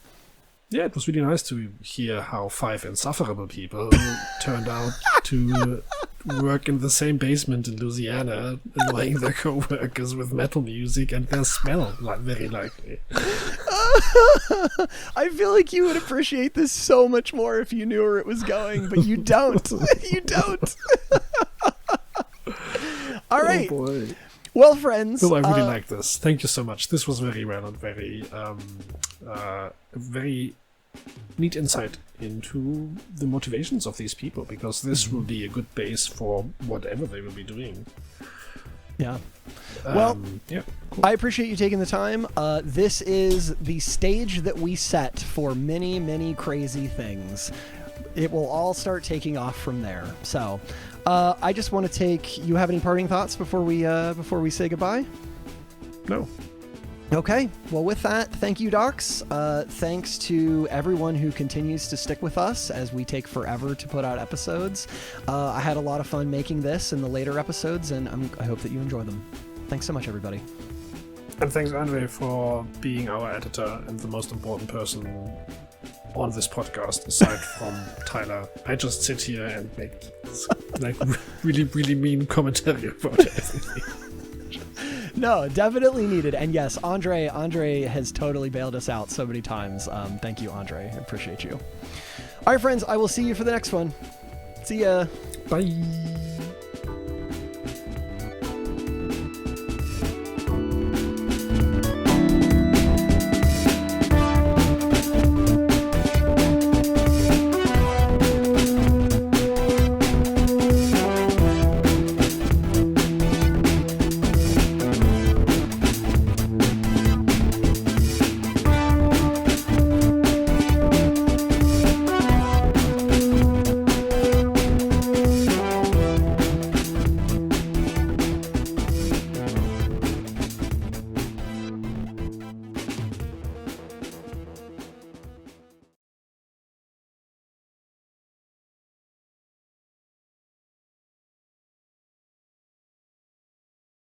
We'll come back and then we'll let's do a clap for our friend Andre.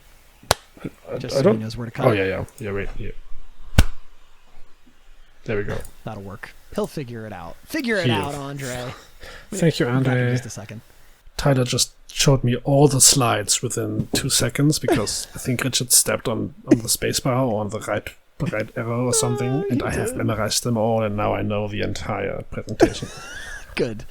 I'm glad. And stop the recording.